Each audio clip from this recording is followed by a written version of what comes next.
Yep,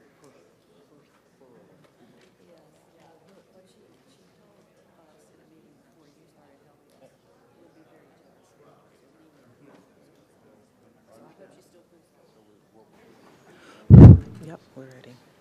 Okay. Thanks. Good morning, everyone. We're going to go ahead and get started. Welcome to the fiscal year 2020 New Technology Town Hall meeting. My name is Michelle Joshua, and I am a nurse with the Division of Acute Care in the Hospital and Ambulatory Policy Group here at CMS. So welcome again to everyone. I'd like to thank everyone who has traveled here to be with us in the auditorium. I'd also like to thank those who are with us remotely via WebEx and YouTube. We have a pretty full agenda this morning. I'd like to introduce our keynote speaker, Ms. Carol Blackford from the Hospital and Ambulatory Policy Group, and she is our director. Good morning, everyone, and welcome. I'd like to take a moment to welcome all applicants, presenters, and attendees, as well as those of you who are listening in on the phone and via live stream, to CMS's 17th Annual Inpatient Prospective Payment System New Technology Town Hall meeting. We are pleased to be able to hold this meeting and hope that you will find the information provided today to be useful. As we indicated in the Federal Register notice announcing this meeting, the purpose of this meeting is for CMS to listen to your comments and recommendations with regard to whether the technologies or services that have applied for the IPPS new technology add-on payments for fiscal year 2020 represent a substantial clinical improvement, and for the public to engage in a meaningful conversation about the clinical merits of each application being discussed today. Part of CMS's vision, as you know, is to open our programs to full partnership with the entire healthcare community to improve quality and efficiency in an ever-evolving healthcare system. With respect to medical technology, we recognize that there is constant development of new technology as well as evolution of existing technologies that improve upon what is already available. Some of these new technologies can be very expensive, and in order to reduce some of the financial barriers associated with the high cost of certain new technologies in hospitals under the IPPS, Medicare does offer additional payments for innovative technologies that are new, costly, and are a substantial clinical improvement over existing technologies, so that our beneficiaries will have access to these innovative technologies that might otherwise be too expensive to be made available in the inpatient hospital setting.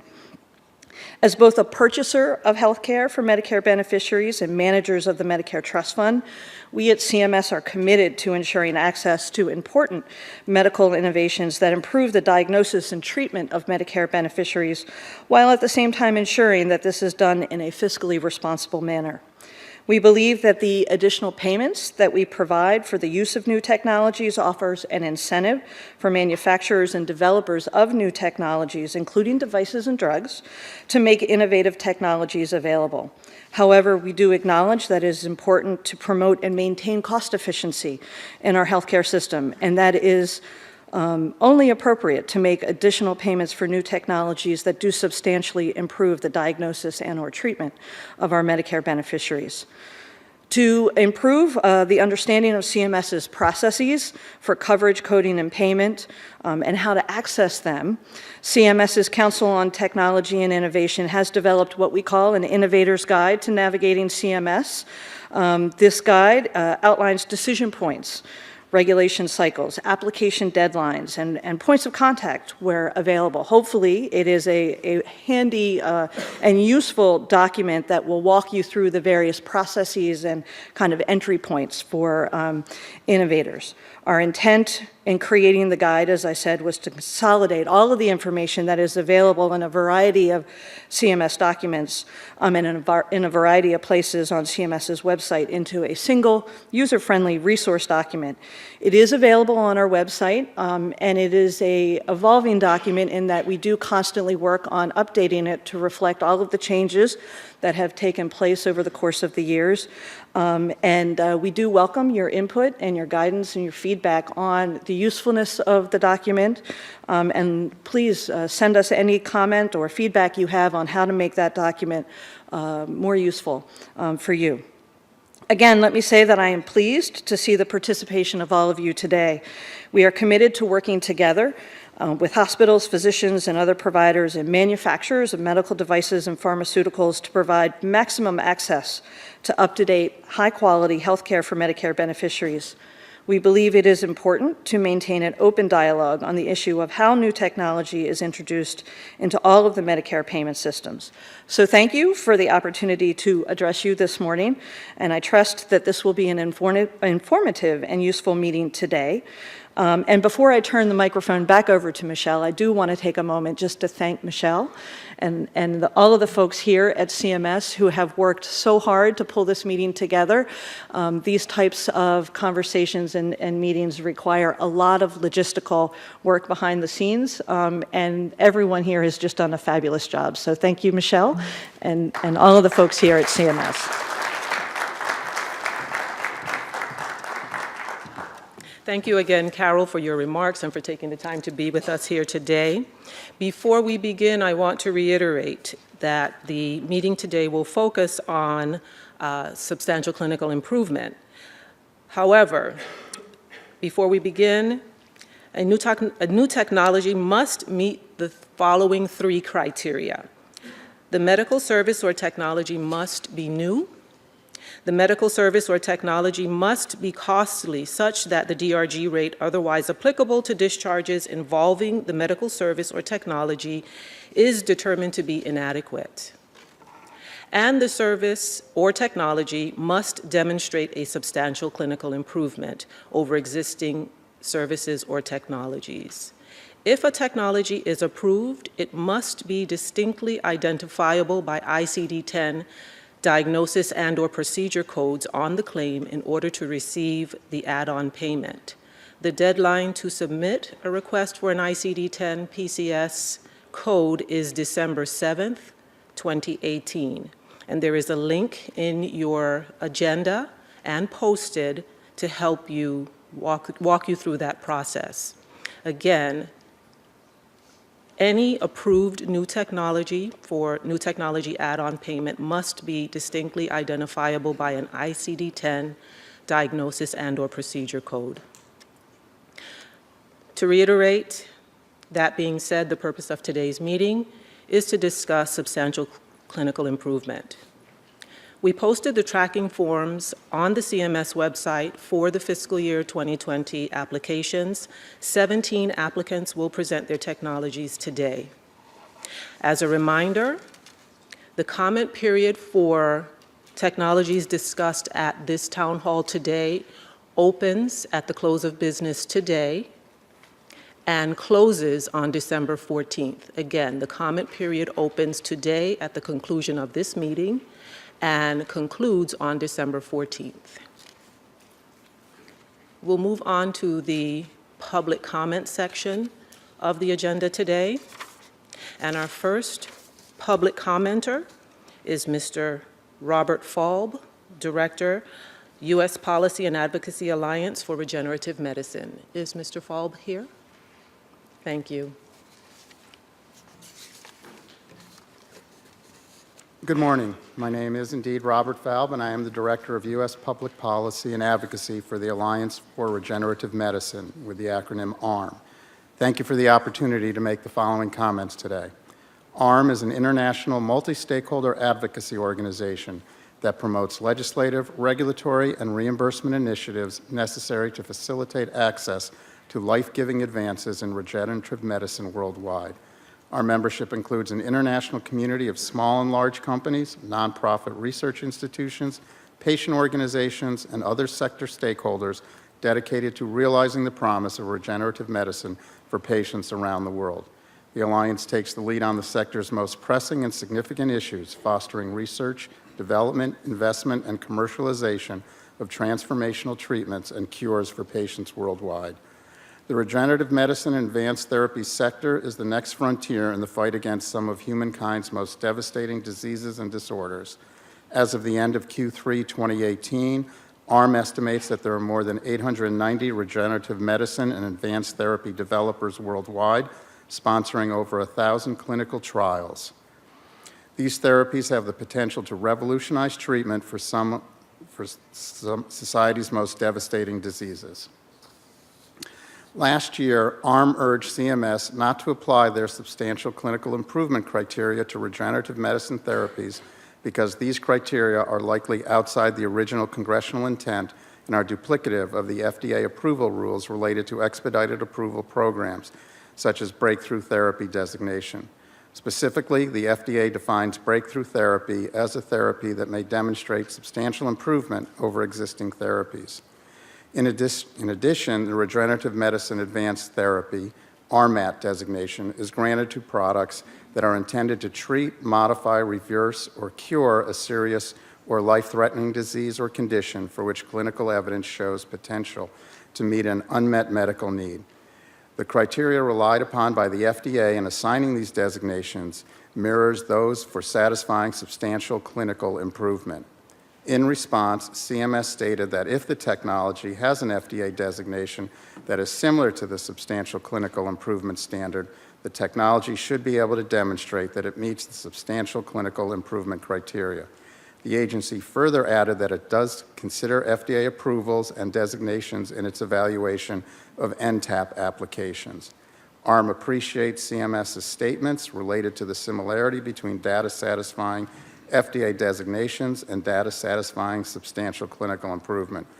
This clarity will help future applicants understand which types of data can serve as the foundation for satisfying the substantial clinical improvement criterion. In addition, ARM appreciates that CMS further clarified that it accepts a wide range of data, including peer-reviewed articles, study results, letters from major associations, or any evidence that would support the conclusion of substantial clinical improvement. ARM understands this to mean that CMS appreciates and considers the patient experience and point of view and determination of substantial clinical improvement, which it hopes the agency will confirm in upcoming rulemaking. In addition, ARM urges CMS to change the payment rate for certain classes of NTAP recipients. ARM is concerned that without changes to the current reimbursement methodology for CAR-T therapies and other regenerative and cell therapies that ARM represents, the NTAP will not satisfy the congressional intent of the NTAP program, which is to adequately reflect the estimated average cost of such service or technology. Only with a more appropriate reimbursement methodology that will improve access in the inpatient setting will beneficiaries be able to truly experience the substantial clinical improvement and clinical benefit that these therapies provide. In conclusion, ARM believes that the field of regenerative medicine has the potential to heal people and bend the health cost curve toward lower long-term costs and higher quality outcomes. This trend is already evidenced by several approved and marketed regenerative medicine products that are demonstrating significant clinical value. Specifically, these therapies could reduce hospital care, the need for physician, clinical nursing, or professional services, and home health care, thereby substantially reducing overall health care expenses. ARM is confident that meaningful improvements in clinical outcomes and cost reduction can be accomplished through regenerative and cell and gene medicine technologies. Thank you. Thank you, Mr. Falb, for your comments. Our next public comment will come from Ms. Corey McMahon and Mr. Stuart Segal, and I believe they have a presentation from Tritium. Come on up.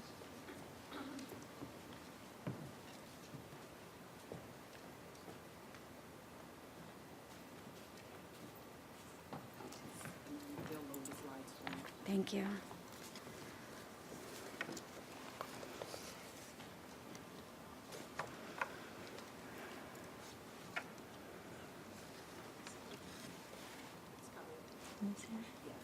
Thanks.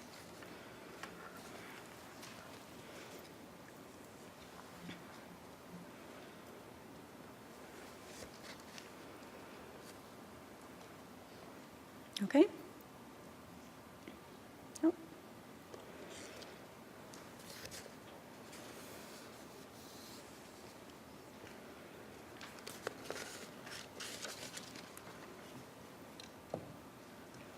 Hmm. Okay, thank you. No, thank you, I appreciate it. Good morning. I'm Dr. Corey McMahon. I appreciate the opportunity to bring to you a request to consider routine digital assessment of behavioral health. The fact that I'm able to bring behavioral health to the table amidst a discussion of new technologies is a sign of the times, not only that technology exists to address behavioral health, but that it is making a real impact on treatment planning and in overall healthcare cost management. I personally am the Vice President of Clinical Services at Tritium, a behavioral health technology company. I'm also a Director of Behavioral Medicine at Cooper University Hospital and Associate Professor of Medicine at Cooper Medical School of Rowan University. A bit of context on, excuse me, I'm attempting to advance, we're not advancing. To give you a bit of background on Tritium, it is a digital behavioral health company integrating behavioral health into total health.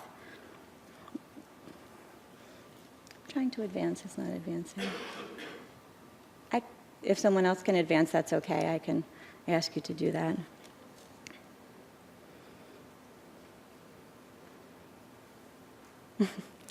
Thank you. It's funny that I'm talking about a technology company and we're having technological difficulties. It's usually how it works in presentations, I find.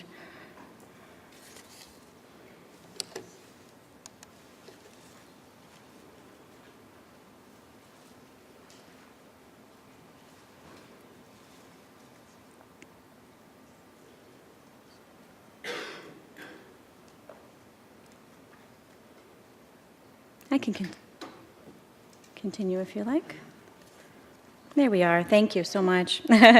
The company is built on a foundation of NIH-funded research conducted in collaboration with health systems across the country. And that research has resulted in over 40 peer-reviewed journal articles, countless research presentations at national conferences, and ultimately, what I'm here to discuss, a cloud-based solution currently being used by over 2,500 providers nationally and resulting in over 4,000 behavioral health assessments being conducted every day. Next. Thank you. We're working to continuously innovate for behavioral health care in the U.S. Our focus is on positive patient outcomes and on the maximization of cost savings. Next. If I can frame the challenge for you, those with chronic mental health conditions account for a majority of the country's healthcare expenditure, and a majority of Medicare beneficiaries have multiple chronic health comorbidities. Behavior is central to the development, prevention, treatment, and management of the preventable manifestations of diseases and health conditions like heart disease, cancer, stroke, COPD, diabetes, HIV/AIDS, and suicide, to name a few. Those health conditions are those on which the U.S. spends $1.5 trillion, that's 75% of our annual healthcare cost. Behavioral health plays a major role, and neglecting to assess and intervene leads to poorer outcomes and higher cost of total care.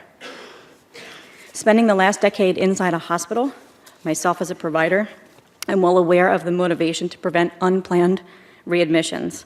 It's clear that there are several factors that are impacting those readmissions that are avoidable, not the least of which is lack of effective assessment of and planning for behavioral health concerns that may be impacting health function. Next. There is a digital health solution. The solution I'd like to talk about is a behavioral health assessment that is accurate and efficient. It takes approximately 2 to 4 minutes to complete. It is done via iPad or tablet. It is completed by the patient when possible, or it can be proctored by a provider if necessary. It results in the immediate surfacing of behavioral health risks, including suicide, homicide, drug and alcohol use, non-adherence to psychiatric medications, and things like that. It is a comprehensive assessment, including a number of well-validated measures. It allows for symptom progress tracking, treatment planning, and referral to the appropriate level of care. Well-validated measures included are things like the PHQ, the GAD, the U.S. audit, And there are additional domains included for functional well-being.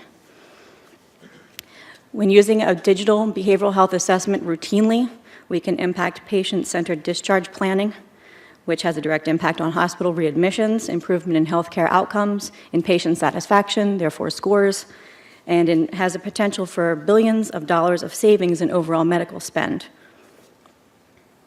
Next. Thank you. According to the 2018 Milliman report, the integration of behavioral health into medical care stands to result in a significant healthcare cost savings for the U.S. The estimated savings is $38 to $68 billion. Next. So thank you again for the honor of speaking to you about the opportunity to bring behavioral health to the table as we consider a digital solution to accurate, efficient assessment of behavioral health as we assess total health of the patient and hope to address total cost savings by including behavioral health when we're considering patient care. Thank you.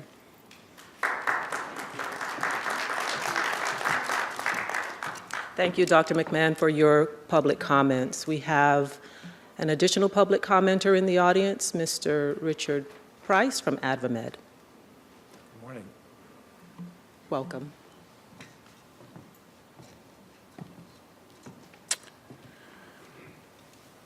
So, I'm Richard Price. I'm here representing the Advanced Medical Technology Association, otherwise known as AdvaMed.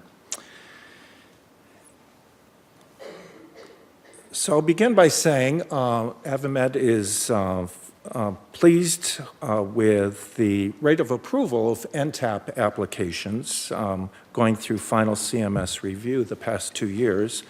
And we were especially pleased with the rate of approvals for fiscal year 2019, when 10 applications were approved. Notwithstanding these approvals, some of our member companies continue to report that CMS's levels of payment for the new technologies under NTAP are often too low to effectively eliminate disincentives for providing beneficiaries access to important but more costly treatments, resulting in hospitals declining to purchase NTAP technologies because of the financial losses they would face from inadequate Medicare reimbursement. We also continue to hear that some Medicare administrative contractors, MACs, fail to provide Medicare coverage for technologies that have been approved by CMS for NTAP payments. This despite the fact that the technologies have met each of the program's 3 statutory criteria for enhanced payments, including demonstrating to CMS that they provide substantial clinical improvement and significantly improve clinical outcomes for Medicare beneficiaries who would benefit from access to the technology. I'll return to that point in a few minutes. For the past several years, we have argued for changes to CMS's NTAP program, its regulations and policies, to ensure that Medicare beneficiaries have access to innovative treatments and technologies. This year, we bring 4 recommendations and note that CMS can implement each of these recommendations through changes in regulations without changes to Medicare statute. Our first recommendation is about streamlining the NTAP application process for FDA breakthrough products. As a result of provisions in the 21st Century Cures Act, the FDA now designates devices as eligible for a breakthrough pathway program and priority review if they meet 2 general requirements. First of all, they provide more effective treatment or diagnosis of life-threatening or irreversibly debilitating human diseases or conditions. And 2, represent breakthrough technologies for which no approved or cleared alternatives exist that offer significant advantages over existing approved or cleared alternatives including the potential, compared to existing approved alternatives, to reduce or eliminate the need for hospitalization, improve patient quality of life, facilitate patients' ability to manage their own care or establish long-term clinical efficiencies, or the availability of which is in the best interest of patients. To us, these sound awfully familiar through the NTAP application process and very similar. We believe that these criteria, in fact, are so similar to NTAP's newness and substantial clinical improvement criteria that devices used in the inpatient setting, determined to be eligible for the Breakthrough Pathway Program, and in the end, approved by FDA, should automatically be considered as meeting both NTAP's newness and substantial clinical improvement criteria, without further consideration by CMS for NTAP purposes. We note that few products that have qualified for the expedited review program, the precursor to the 21st Century Cures Breakthrough Program, are actually approved by FDA. Since 2002, an average of only 4.5 devices per year have been approved by FDA after they qualified for designation as priority review products. This AdvaMed recommendation is intended to streamline the application process both for medical technology companies and CMS when the medical technology has already met very similar criteria used by the FDA. The NTAP applicant with breakthrough approval status would continue to have to meet the cost criterion used under NTAP.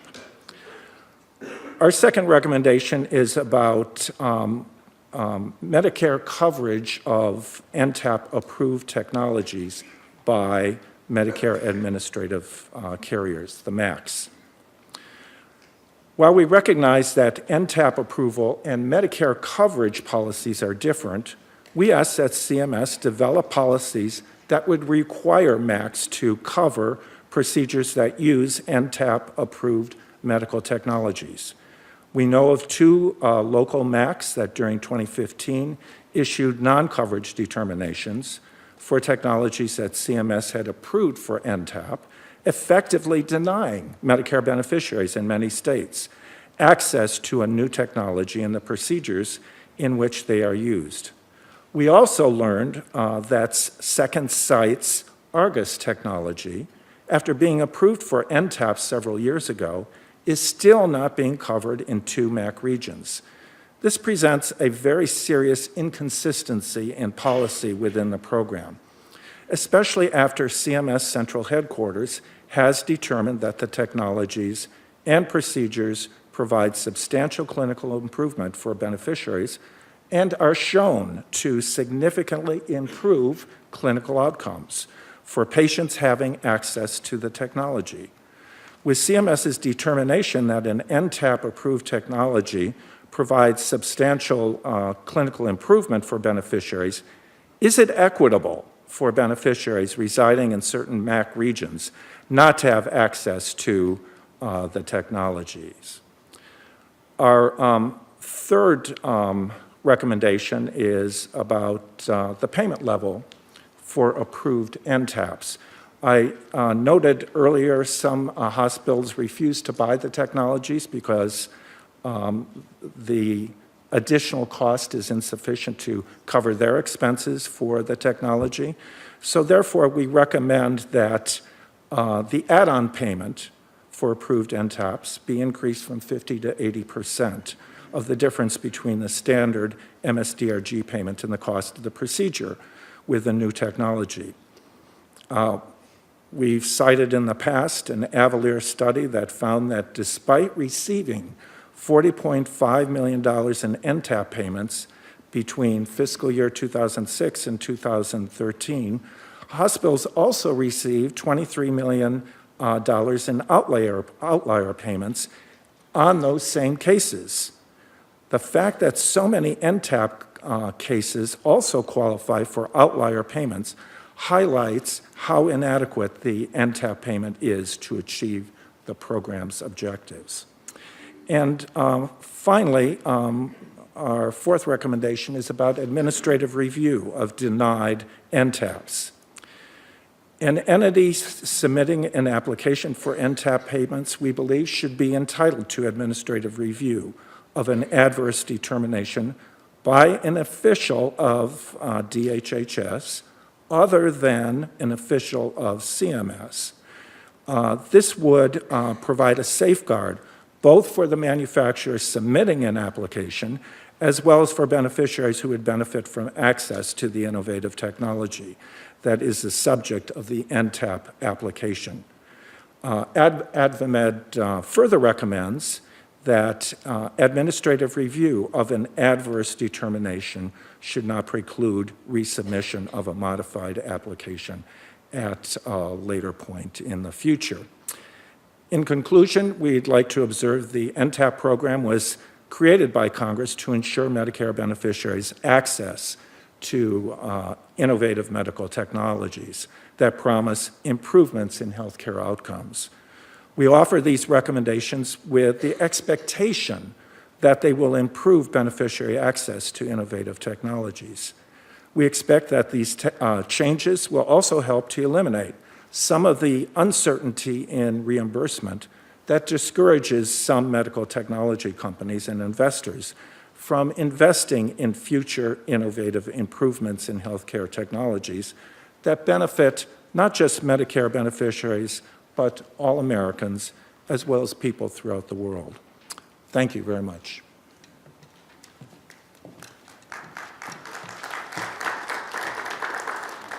Thank you, Mr. Price, for your comments.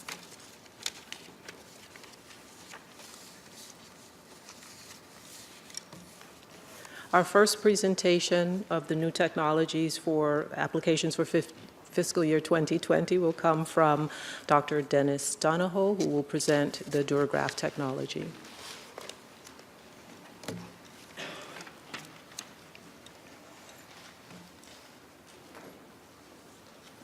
Welcome again. This is your clicker.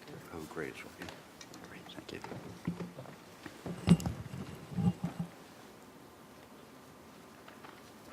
Good morning. My name is Dennis Donahoe. I'm the Chief Medical Officer for Solution. And I am grateful for the opportunity to present an overview of DuraGraft, the first vein graft preservation storage solution designed to prevent ischemic injury to vein grafts at the time of CABG surgery.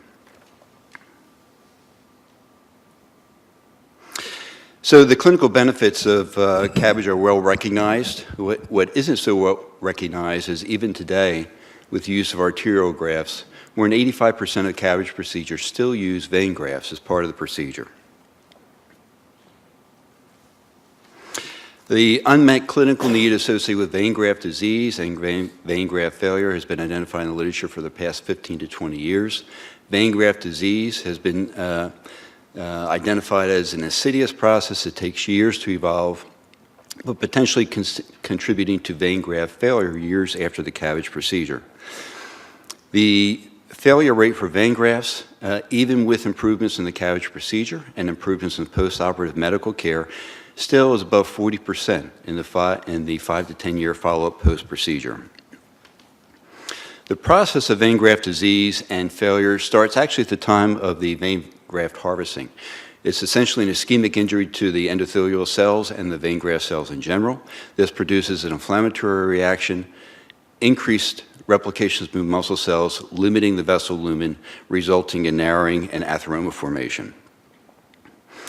As I mentioned, it's an insidious process, and it wasn't recognized initially, but the initial harvesting of the vein graft as part of the CABG procedure starts this process of vein graft disease, years later resulting in some form of vein graft failure. Vein graft failure clinically is represented as repeat revascularization, MI, need for rehospital admission, angina, and decreased quality of life. As I mentioned, the initial injury is an ischemic injury to the vein graft and endothelial cells in particular. This results in significant loss of structure and function of the cells in the graft. But it's not only the initial ischemic injury. Most surgeons initially thought that restoring blood flow after the anastomosis would normalize the graft, and in fact it does not. It actually accelerates the initial ischemic injury through the process of ischemic reperfusion injury. And it's clear now that the only time that's available to change this pattern is at the time of the initial vein harvesting during the CABG procedure. This is what DuraGraft was designed to do. So it is designed to prevent ischemic injury or minimize ischemic injury to the, to the graft. It is a pH-balanced buffered solution, as are a number of other available standard of care solutions, but it goes on to be ionically balanced and has a variety of substrates that support anaerobic metabolism. It has antioxidants included in it, and it also supports nitric oxide production. There are a variety of preclinical in vitro studies that demonstrated the performance of DuraGraft in improving endothelial cell survival compared to other standards of care. This particular study by Tate used a green fluorescent dye to attach to living endothelial cells. Red is attached to dead cells. As you can see, DuraGraft, compared to these other standard storage solutions, will maintain cell viability for over a 5-hour period of storage. A buffered solution, only for the first sampling period does it maintain cell viability, and saline and blood actually do not maintain any cell viability after storage. The use of DuraGraft does not alter the surgical procedure. The vein can still be harvested by open or endoscopic method. The vein graft is initially flushed with DuraGraft and then stored with DuraGraft until the point of anastomosis. I want to tell you about 3 studies to support the clinical benefit of DuraGraft over standard solutions. The first was an independently conducted study of the VA Center in Boston. It's a retrospective study that enrolled over 2,400 patients. It followed patients for 14 years. Its primary outcome was repeat revascularization. The secondary outcomes were looked at MACE and components of MACE. As I mentioned, this is a retrospective, non-randomized study. As you can see, the 2 treatment groups were both treated at different time periods. The standard of care saline was treated between 1996 and 99. DuraGraft treatment was 2001 to 2004. 2002 was a transition period, or the year 2000 was a transition period in which saline was phased out and DuraGraft was moved into the OR. The DuraGraft treatment group included over 1,000 patients and 1,400 for the control group. Each were followed for a mean follow-up of about 9 years. The statistical analysis of the data was also done by an outside independent stat group. They used propensity scores as well as inverse probability weighting in order to better match the populations done over these 2 time periods. The primary outcomes of the study are listed here. There was significant improvement for DuraGraft treated patients for both the crude or unadjusted analyses as well as the analyses with significant reduction in non-fatal MI, revascularization, and MACE rates. This is between years 3 and 14 in terms of follow-up. The only significant difference within the first 3 years was at 30 days post-procedure, which was a significant reduction in MI for the DuraGraft treated group. There was a second independent study conducted in Europe that was very similar in design to the VA study. 2 treatment groups treated over 2 different time periods. This study only enrolled 360 patients.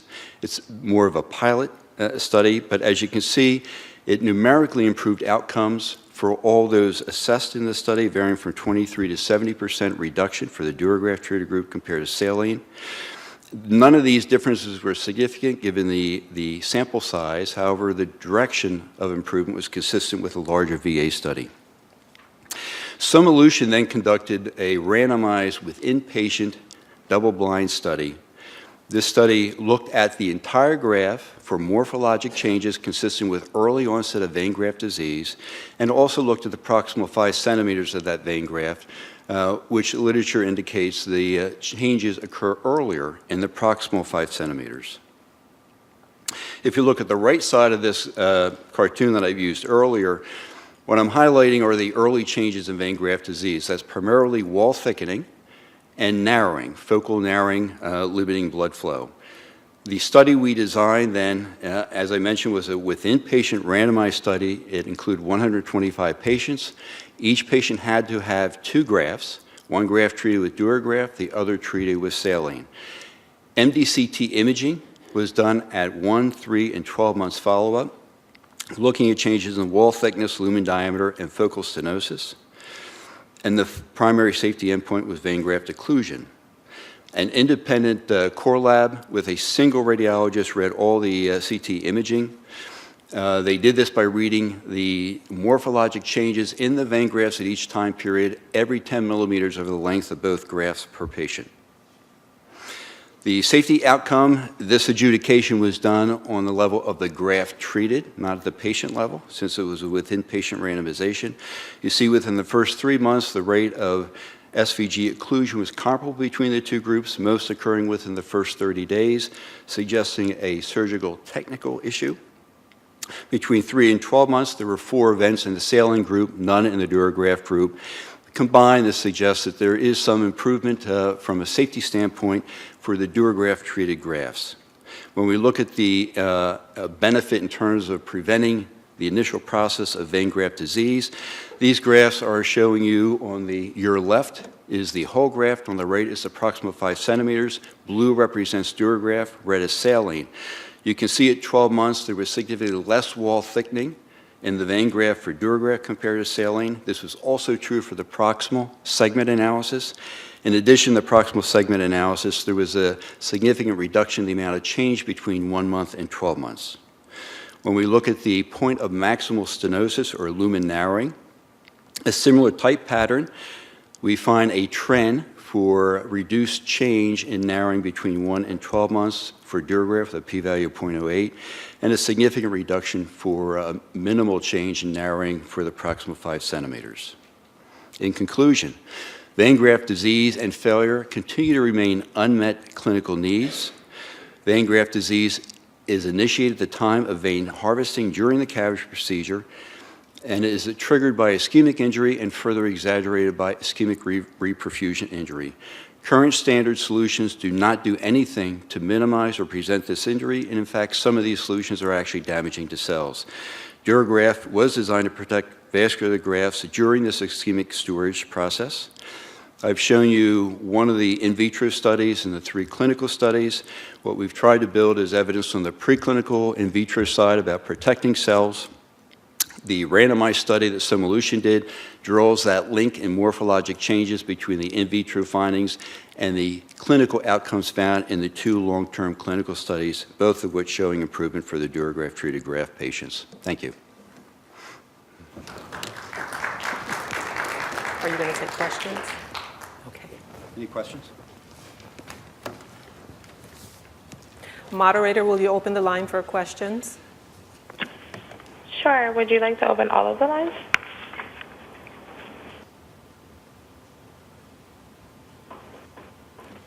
Hi, would you like to open all of the lines? Yes. All lines have been unmuted.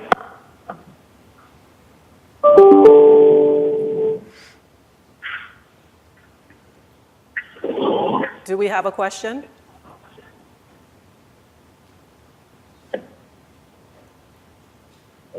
Okay, hearing none and seeing none in the auditorium, we thank you, Dr. Donahoe. Thank you. You're welcome. Our next presenter will be Dr. Stephen Martin, presenting for the supersaturated oxygen therapy technology. Welcome. You have your seat.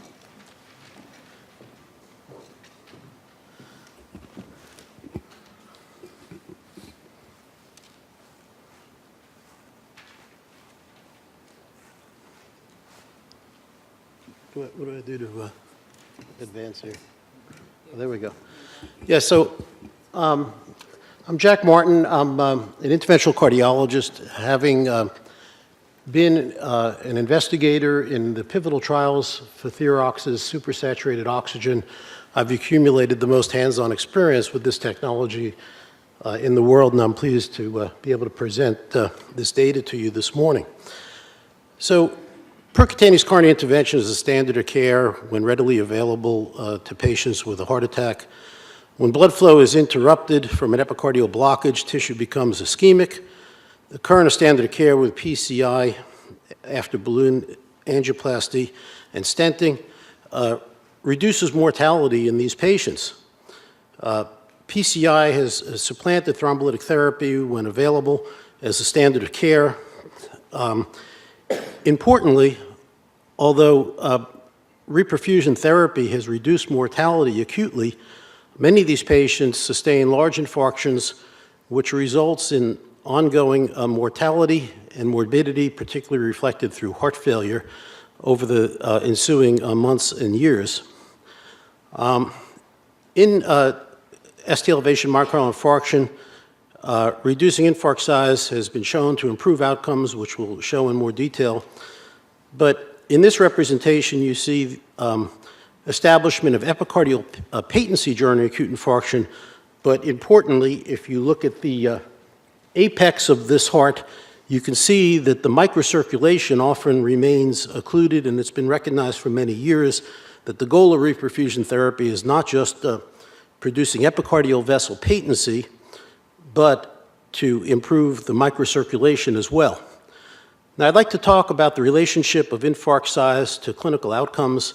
This is data from the thrombolytic therapy era, the core trial, over 1,000 patients, which clearly demonstrates a significant relationship between infarct size and clinical outcomes, here represented 6-month mortality.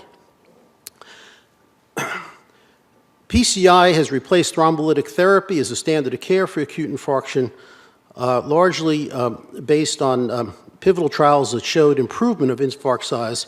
Here you can see a publication by Shomig dating back to the year 2000, where there was a 5% median infarct size reduction with PCI, which helped to establish this as the standard of care. More contemporary data in the PCI era is reflected here in a meta-analysis of numerous trials that had infarct size as their primary endpoint, so that infarct size was measured. You can see a very dramatic relationship between infarct size by quartiles and all-cause mortality at 12 months.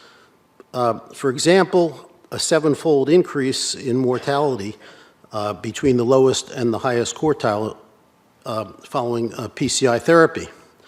So there have been a number of initiatives to chase this elusive goal of infarct size reduction over the years. Importantly, no changes in the standard of care that reduce infarct size to improve long-term outcomes have occurred in the last 15 years, other than supersaturated oxygen. You can see a number of device therapies, including cooling therapy, pressure-controlled coronary sinus occlusion, left ventricular assist devices, all failed in reducing infarct size, as did a number of pharmacologic interventions. Supersaturated oxygen therapy is the only therapy that is shown to reduce infarct size in randomized controlled studies.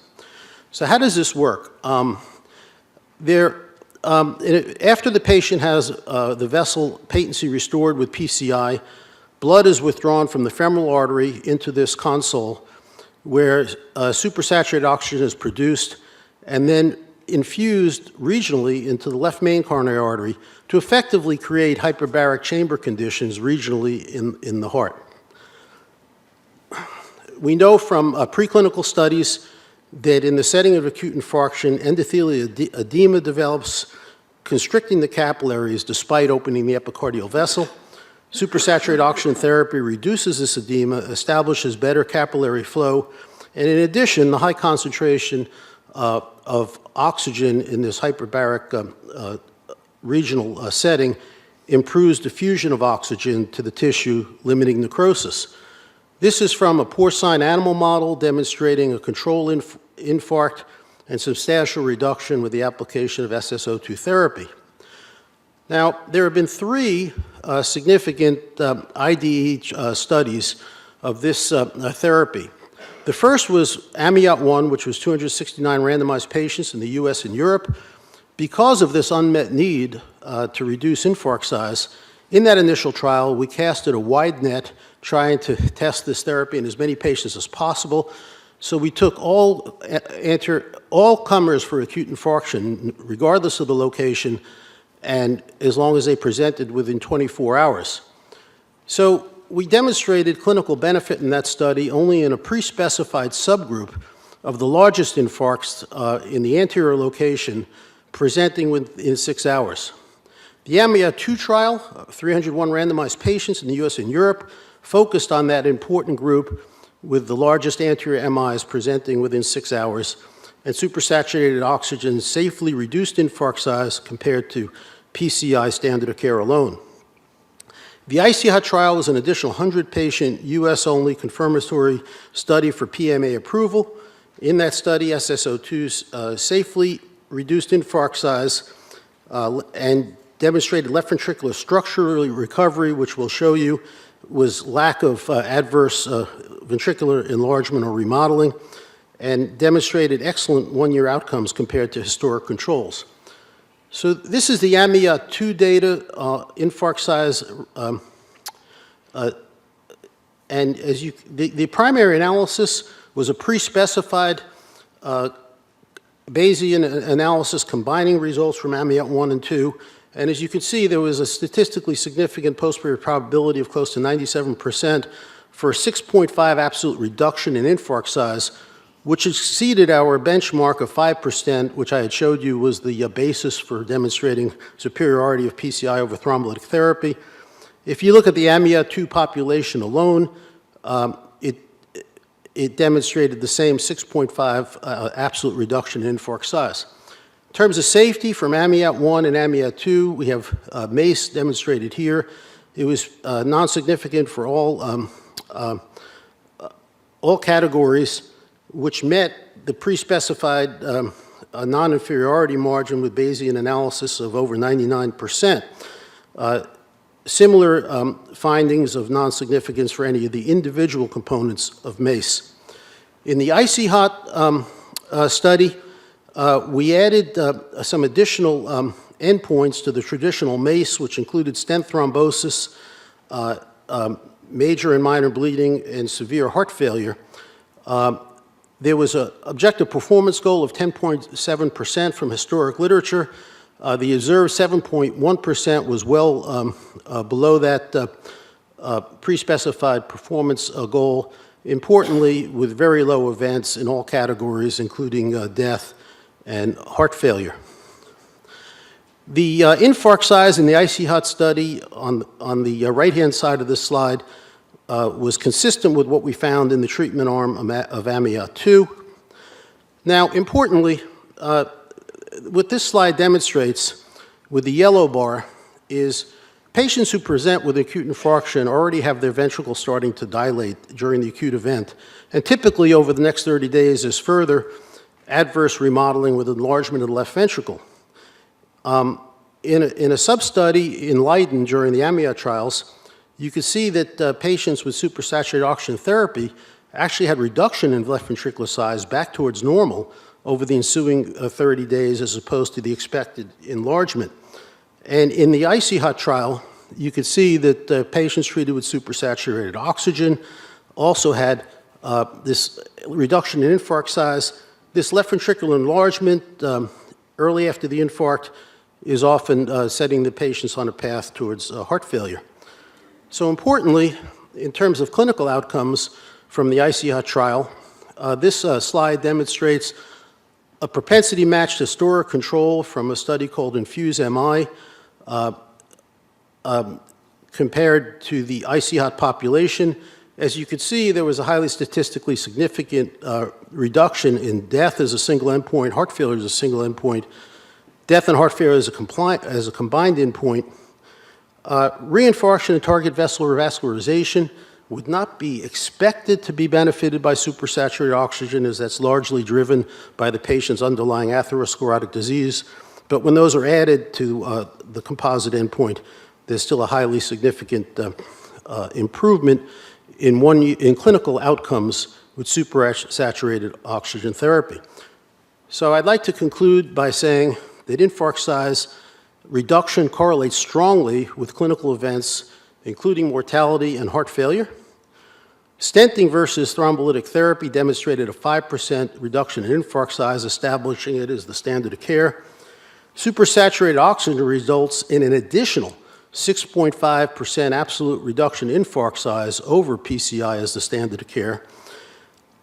The benefits of reducing infarct size and improving left ventricular stability in terms of avoiding adverse ventricular enlargement or remodeling, correlate with reduced mortality and heart failure in SSO-treated patients at 1 year compared to historic control populations. Supersaturated oxygen therapy is the only treatment to fulfill this unmet need in the PCI era of reducing infarct size with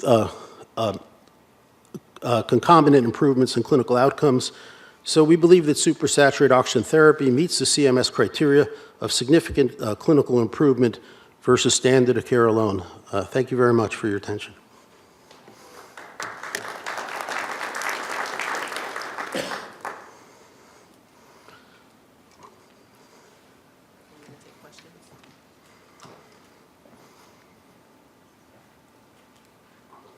Are there any questions in the audience for Dr. Martin? Moderator, you may open the line for questions. All lines have been unmuted.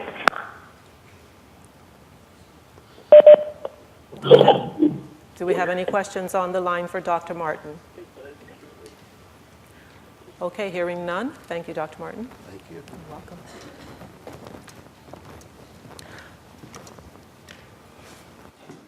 Our next presentation will come from Dr. Andrew Shore for the Contigo technology. Thank you.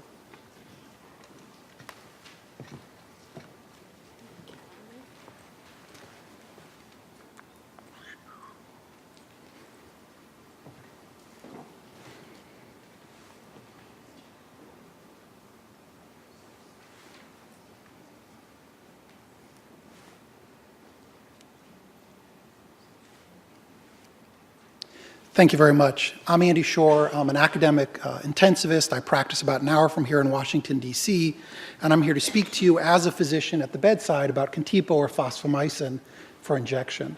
Of course, in terms of disclosure, I am serving as a consultant to Abreva. A lot of the points I want to go over today are summarized here on this slide, and it really emphasizes the fact that this molecule represents a novel mechanism of action and a novel drug for us here in the United States, and importantly, in an era of an increasing antimicrobial resistance, where literally every day at the bedside I am struggling to find choices to treat severe infections, particularly from bugs such as extended spectrum beta-lactamase producing organisms or carbapenem-resistant Enterobacteriaceae. I need new choices, because if any of the novel interventions you're going to hear about today or the novel chemotherapy drugs that I have at the bedside are going to actually prove effective, they're only going to work if I actually have the tools to treat the infections that come as the complications of those interventions. There's a reason Osler referred to pneumonia and infection as the captain of death. Now, more importantly, what we're going to talk about in terms of this molecule is that it's currently under FDA regulatory approval for complicated urinary tract infection, and more importantly, recognizing the importance of this issue, this molecule has been granted QIDP, or Qualified Infectious Disease Product Designation, by the FDA. In terms of resistance, we just completed Antimicrobial Resistance Awareness Week in this nation and actually globally. The FDA, along with the CDC, has recognized the importance of this issue. It's designated a number of pathogens for which this molecule, Contigo, is actually designed to treat as important urgent threats, to include the extended spectrum beta-lactamase producing organisms and the carbapenem-resistant Enterobacteriaceae. Realize these pathogens are associated with substantial morbidity and mortality. And again, if you ever walk into a US ICU and have a loved one with one of these infections, you can see the challenges your clinicians face because they have very, very few options in their armamentarium. What's driving all of this is this increase in these ESBL, or extended spectrum beta-lactamase producing organisms. You can see there on the graph the prevalence that's increased over time just recently, and that's driven clinicians to use what are called carbapenems, our broadest last line agent to treat these infections, because we really have no other tool. And not surprisingly, as you squeeze the balloon, we're now starting to see more of these carbapenem-resistant Enterobacteriaceae that basically are the consequence of this vicious cycle. I have a certain resistant bug, I've only got one choice to treat it with, and as a consequence, that one choice is no longer as efficacious for the things it was actually originally designed to treat. I need to break the vicious cycle. And this is even more pronounced as an issue, particularly among the elderly. This is just some data looking at trends epidemiologically, particularly in a Medicare-eligible population. And the largest explosion in terms of these ESBL-producing organisms is particularly in a Medicare-eligible population. So this is a huge unmet need when it comes to the population that CMS is actually targeting in terms of its mandate from Congress. Now, turning to the disease state specifically for which this molecule was studied, complicated urinary tract infection, along with this increasing prevalence of these resistant organisms, has been a similar increase in the burden of complicated urinary tract infection leading to hospitalization. I'm not talking about uncomplicated pyelo. I'm not talking about a urinary tract infection in a healthy young woman.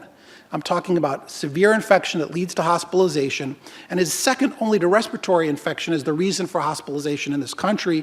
And a majority of the patients who are hospitalized for these UTIs, these complicated urinary tract infections, are again Medicare eligible patients, about 2/3 of them.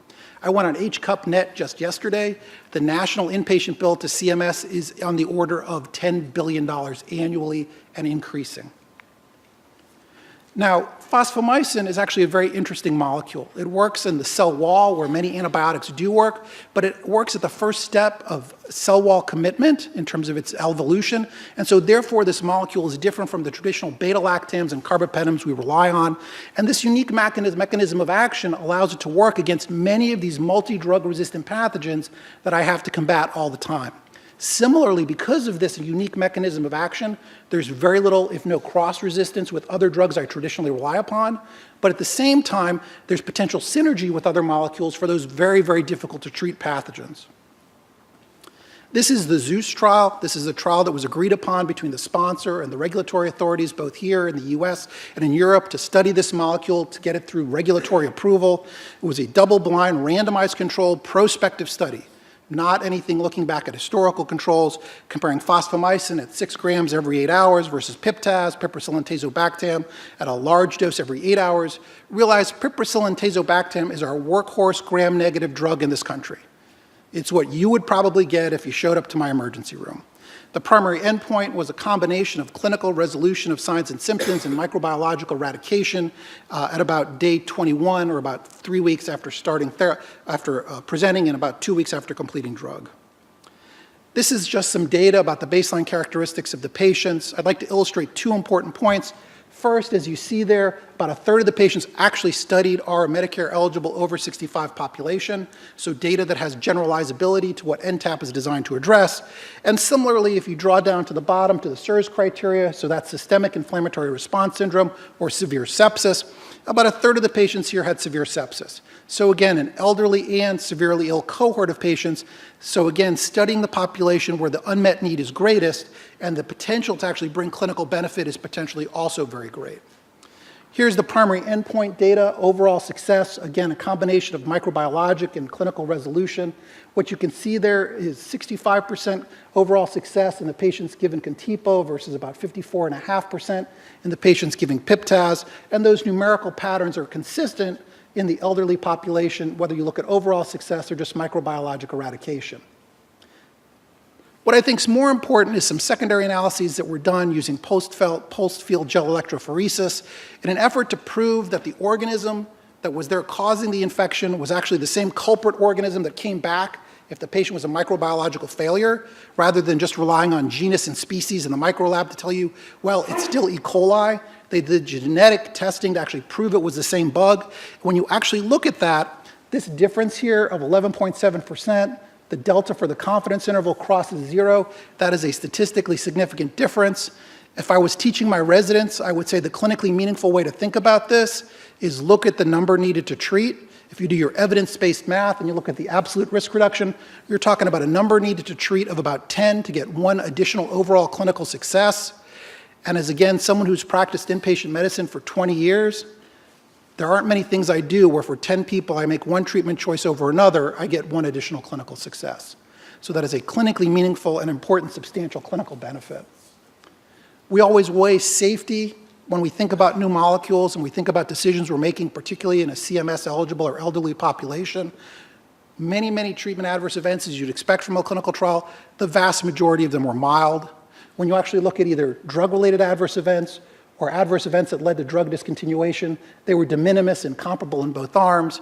Not surprisingly, elderly patients had more overall adverse events than younger patients. You see that in every clinical trial I've ever been involved with, but there was no difference based on age between the 2 arms, whether it was the fosfomycin or the Piptaz, in terms of adverse events. This slide, I think, illustrates a key point. And this, I think, is an important message I want people to walk away with. When you look at the various mechanisms of resistance to the bugs that we encounter every day in the hospital, whether it's those extended spectrum beta-lactamase producing bugs, whether it's aminoglycoside resistant bugs, whether it's carbapenem resistant bugs, or whether it's multi-drug resistant bugs, which are the worst, you can see the differential here in terms of the numerical benefit and the numerical trends overall in terms of what this molecule accomplished. It had efficacy, as you would have predicted based on in vitro studies, across the 4 different major kinds of resistance I need to encounter, or I do encounter when treating patients. So in conclusion, you can see the points here. I think it's relatively evident that this molecule offers a substantial clinical benefit. Again, it's its first-in-class epoxide IV antibiotic, so it is in fact novel. It's a novel mechanism of action. It's bactericidal against a broad number of bugs. And again, it can be used in combination with other agents against many multi-drug resistant organisms. It now offers a new treatment option because right now what's happening in US hospitals is if all I have is a hammer, everything looks like a nail, and we're using the same antibiotics over and over and over again, and that's how we've gotten into this vicious cycle of resistance, at least in part. And so having a way to break that cycle and having a new alternative is crucial. And then finally, in terms of substantial clinical benefit, as I showed you, the data, when you particularly look at the restudy and reanalysis of the data with the post-field gel electrophoresis, clearly demonstrates a statistically significant, and I would argue clinically meaningful improvement for patients, including those who are over 65. Thank you very much.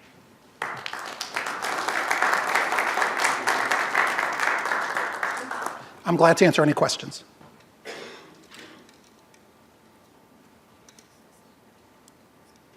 Seeing no questions in the audience, moderator, you may open the lines for questions. All lines are muted. Do we have any questions on the line? Okay, hearing none, we thank you, Dr. Shore. Okay, just want to take this opportunity to give you a reminder that the comment period for technologies presented today opens at the conclusion of this meeting today and closes on December 14th. Another reminder that I'd like to give you is the due date to apply for ICD-10 PCS codes is December 17th. Thank you. Our next presentation will be from Dr. Brockman for GammaTile. Thank you, Dr. Brockman.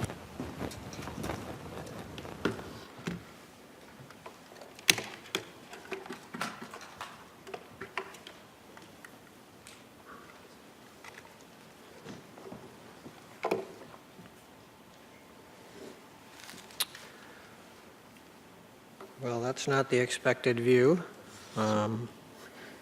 That's a nice place, but it's not here today.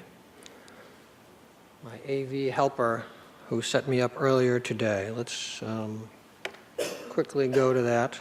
This is actually a view of an island called Kiribati, the first island that will go underwater after climate change, if you believe in it.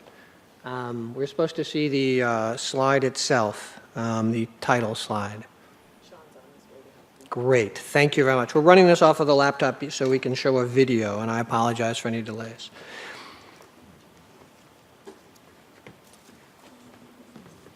We've got, maybe it's my doing, that's my home screen rather. Well, that's an improvement temporarily. That was a very nice place though. So my name is David Brockman, and in fact I am the Chief Technology Officer at GT Medical Technologies. And I am here today to discuss a new technology called the GammaTile. As a quick overview, I will be discussing 3 things, one of which is the challenges associated with treating recurrent brain tumors. The second is the GammaTile, which we think is a solution to many of these challenges. It would be great to see that screen also. No, we're back to nowhere. I'm so sorry. We did debug this earlier.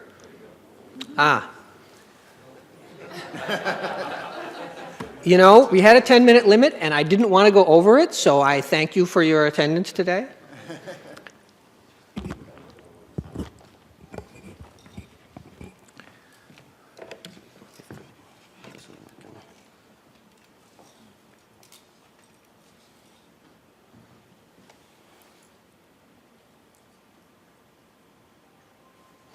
Great. It's very, okay, I'm going to hold it. Which shall I hold? Okay.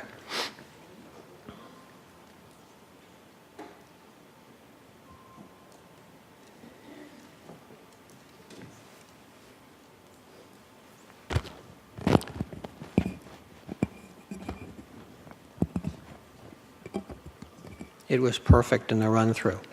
Excellent. Okay. Thank you. Hi. Again, I'm still David Brockman. I'm still the Chief Technology Officer at GT Medical Technologies, and I'd like to thank the CMS for the opportunity to present today. Quickly, we'll be talking about the challenges of brain tumor treatment, the GammaTile, which is an FDA-cleared device for treating recurrent brain tumors, and how we think it solves some of these challenges, and the clinical data behind my statements. Basically, GammaTile is a surgically implanted targeted radiation therapy device put in at the time of brain tumor resection and is 510(k) cleared for the treatment of recurrent intracranial neoplasms. The data presented here today come from a publication in press at the Journal of Neurosurgery, and this is a screenshot from the proofs from the journal. They came through yesterday. Thank you very much. And 2 additional manuscripts in preparation. The initial care of aggressive brain tumors typically starts with the most complete resection possible, and after a 2 to 3 week wait for wound healing, adjuvant external beam radiation treatment, abbreviated EBRT, to try and eliminate any remaining tumor cells. EBRT is typically done by directing powerful radiation beams that originate from outside the body and are aimed inward, and these external beam treatments are sometimes completed in a single day, but more typically require multiple visits over 3 to 6 weeks. When brain tumors reoccur, as they frequently do, external beam treatment is rarely recommended a second time to avoid causing radiation-related brain injury. This is a key point. When brain tumors reoccur, repeat external radiation is not commonly used because the normal brain tissue received the maximum safe dose of external radiation at the initial treatment. The downstream impact of not having an effective repeat adjuvant treatment is that surgeons are often very reluctant to offer reoperation, even when the patient would benefit from a surgery. An alternative to external beam radiation is internal radiation, known as brachytherapy, a technique that places radiation inside the body, close to the site of the tumor, and therefore may impact less normal brain tissue. Despite being a standard of care treatment for other tumors, brachytherapy is rarely undertaken in brain tumors. The reasons for this are that until now, its drawbacks have outweighed its usefulness. This image shows how brain brachytherapy is commonly performed. The silver dots you see are radioactive sources called seeds, and they've been inserted directly into the brain, resulting in direct brain contact. This direct source-to-brain contact always results in the brain being exposed to very high radiation doses that are more than 20 times that are needed to kill either tumor or brain cells, and is one of the fundamental problems with traditional brachytherapy techniques in the brain. Added to this, the seeds are cylindrical, very small, and very difficult to handle with a surgical forceps, so the time taken to complete a surgical insertion adds 30 minutes or more to the end of the brain surgery operation, and this is another reason why brain brachytherapy has remained a rarely used approach. This is a schematic of a GammaTile. Each GammaTile is a 20 by 20 by 4 millimeter collagen square that has 4 radiation sources embedded at precise locations with the sources structurally offset from the brain surface on all sides. The tile is permanently implanted, and the cesium is a high-activity X-ray emitter with a short range and a 9.7-day half-life, which essentially means that the treatment is completed within 6 weeks of implantation. This is a photograph of a GammaTile.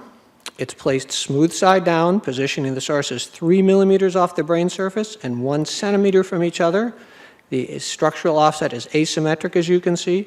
And in case you're wondering, the blue areas are not strands, are not the seeds, but they're strands of suture used to position the seeds and not the seeds themselves. This is a 30-second video of the implantation of the tiles. The real procedure, the full procedure, actually took about 2.5 minutes. The surgeon is measuring the operative cavity. The at-risk areas will be tiled or lined, and they're wetted. They're essentially self-adherent, and they do not swell when placed. So they're dimensionally stable within the brain. There were 5 tiles placed at this procedure. and that's the procedure.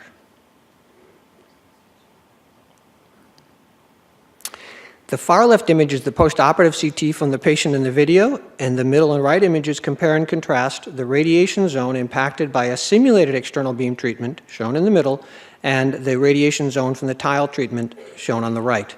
In each image, the area in need of treatment is inside the thin white line pointed to by the white arrow, and the colored areas are the extent of the tissues that are actually impacted by the radiation. Because the tile treatment limits the area of the brain impacted, retreatment with radiation becomes an option for some patients, as does the possibility of resection. Recapping, the advantages of this approach are it helps protect brain from excess radiation, it integrates easily into the surgical workflow, adding approximately 6 minutes to the operation, and it initiates treatment immediately at the end of resection when there are the fewest possible tumor cells. Additionally, it ensures 100% patient compliance with the prescribed adjuvant treatment. Let's jump into the clinical data. The study population presented is 79 recurrent tumors consisting of 23 meningioma, 40 high-grade gliomas, 12 brain metastases, and 4 other histologies. The median age was 60, and the study design was a prospective single-arm basket trial. The treatment specified was maximum safe resection and GammaTile placement, and the endpoints were local control, overall survival, and adverse events. Median follow-up was just over 16 months, and the range was 1 to 54 months, and no patient received additional local treatment unless they failed locally. This table presents the median time for local control and overall survival by tumor type. The median local control was 12 months for high-grade glioma patients, 48.8 months for meningiomas, and has not been reached for metastases.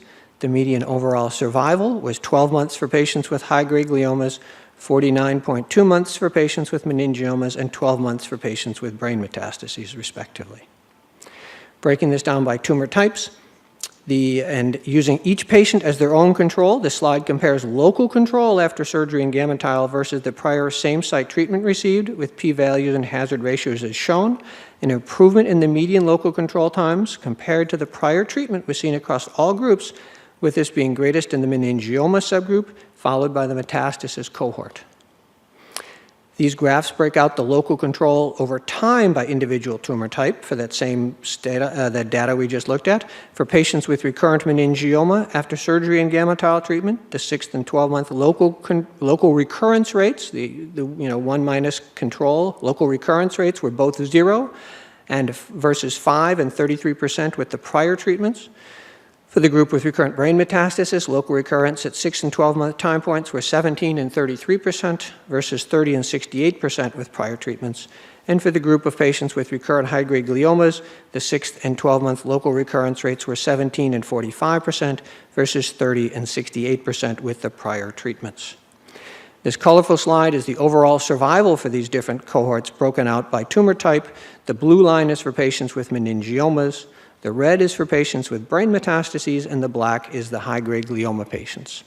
Clinically, this outcome measure is most meaningful for the glioma patients for whom survival is largely driven by the brain treatment success rates, where survival in patients with meningiomas and brain metastases is typically driven by other factors. With specific reference to high-grade gliomas, this bar graph illustrates survival outcomes after surgery and GammaTile compared to literature-derived values for other available recurrent glioma treatment options at 6, 12, 24, and 36-month time points. The taller green bar represents the current study outcomes, the blue-green bar treatment with the Optune device, the lighter green bar chemotherapy, typically something called Avastin, and the gray bar is best supportive care. The safety profile observed with surgery plus GammaTile is excellent, with adverse surgical events occurring at a similar or lower rate than literature benchmarks for complex neoplasm surgery alone, that is, without simultaneous brachytherapy use. The same is true for radiation-related brain injury, with events at or below published literature rates for repeat radiation treatments. This is a greater breakdown or detailed look at the adverse surgical events broken down by tumor type and point in time. Again, the observed AEs were well within the expected for complex neoplasm surgery at both 30 and 90-day time points. The GammaTile is fundamentally different from available radiation treatments, including other brachytherapy treatments. It is placed at the time of surgical resection, It has a structural offset from brain tissue, thereby protecting tissue from unnecessarily high doses while delivering targeted radiation with precise, accurate spacing starting at the time of resection, and integrates well into the surgical workflow. And in addition, since the treatment is delivered at the same setting as surgery, it increases treatment compliance, assures access to care, and reduces subsequent patient-physician visits. We'd like to thank you for your attention and appreciate your consideration of our fiscal year 2020 NTAP application for this important new technology. Thank you.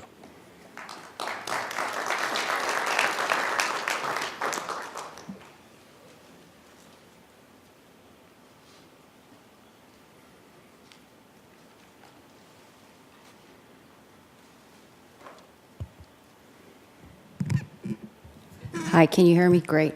My name is Karen Nakano. I'm one of the medical officers for the Hospital Ambulatory Policy Group. Just want to thank you for coming to present your data. Quick question for you regarding your clinical study that you presented.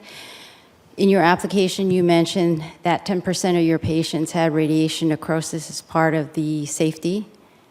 Can you tell me if the radiation necrosis was occurring in the tissue that was opposite where you were treating, or was it associated in the area in which you had intended for it to be treated, or was it both? The application is long, and I apologize for not remembering each piece. Was this the pre-existing radiation necrosis or the after the treatment? This is with placement of the GammaTile. Yeah. It would be in the area adjacent to the site of placement, within the, if I'm understanding the question correctly, you want to know, is this near where the radiation treatment was given or away from? Maybe I missed. Both, because it was not clear in the application where the radiation necrosis was coming. Yes. Or, excuse me, occurred. The patients in the application and for this had, as I think we're implying, previous radiation up to 3 or 4 different times, typically twice. So therefore, people could have radiation, a necrosis away from the site of this placement. The radiation necrosis that we're specifically referencing would be adjacent to where the tiles were placed, within 5 to 15 millimeters typically, and maybe an exacerbation of prior radiation from prior therapies or an additive effect from the prior plus this. It's actually impossible to tell. Okay. Thank you. You're welcome.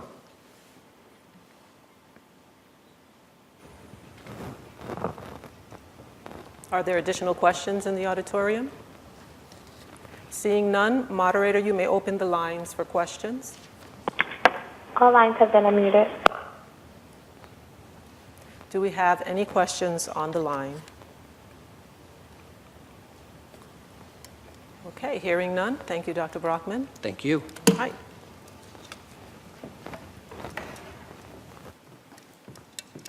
I have one important correction to make, and that is that the ICD-10 PCS code requests are due on December 7th, not December 17th. Again, a reminder is if a technology is approved, it must be distinctly identifiable by ICD-10 diagnosis and/or procedure codes on the claim in order to receive the add-on payment. Again, the deadline to submit a request for an ICD-10 PCS code is December 7th. Our next presentation will come from Dr. Stanley Jordan for MLipidAce. Welcome, Dr. Jordan. Okay.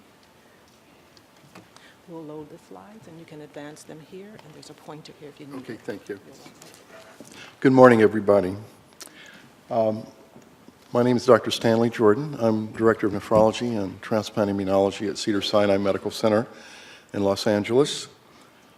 And I was principal investigator on the original trial of MLipidAce for desensitization. What I want to do today is to, let's see if I can get the slides up, I'm not sure.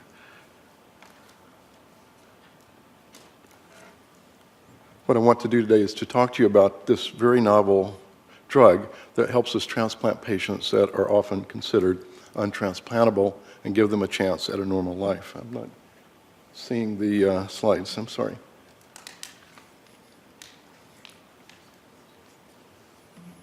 Okay, something's coming here.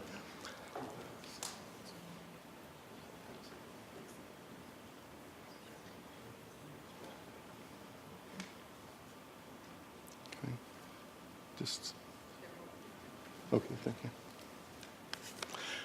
Maybe as we wait, I just can mention a few things about my experience. I have worked with patients that have need transplants for over 30 years, and specifically with groups of patients who have very high antibodies to HLA or human leukocyte antigens that prevents them from getting transplanted.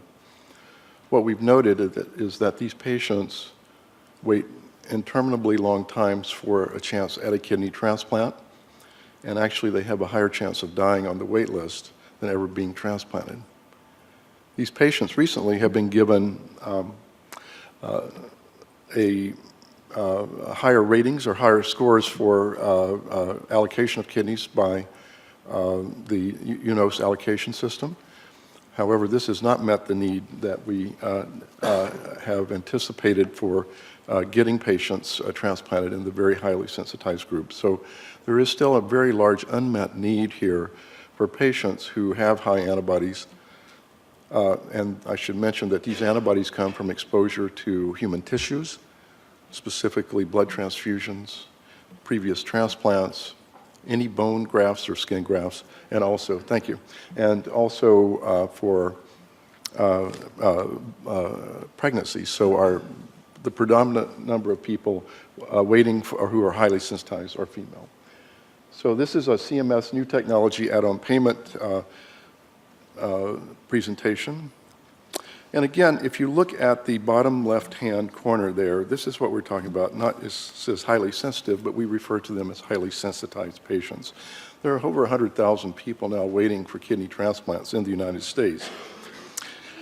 And about 30% of them are sensitized, and that means that they have these antibodies that can prevent them from getting transplanted. And they're often parked on dialysis, and the dialysis mortalities we know are much higher than what we see for patients receiving kidney transplant. In fact, we've looked at this and others. It's about 30% death at 3 years.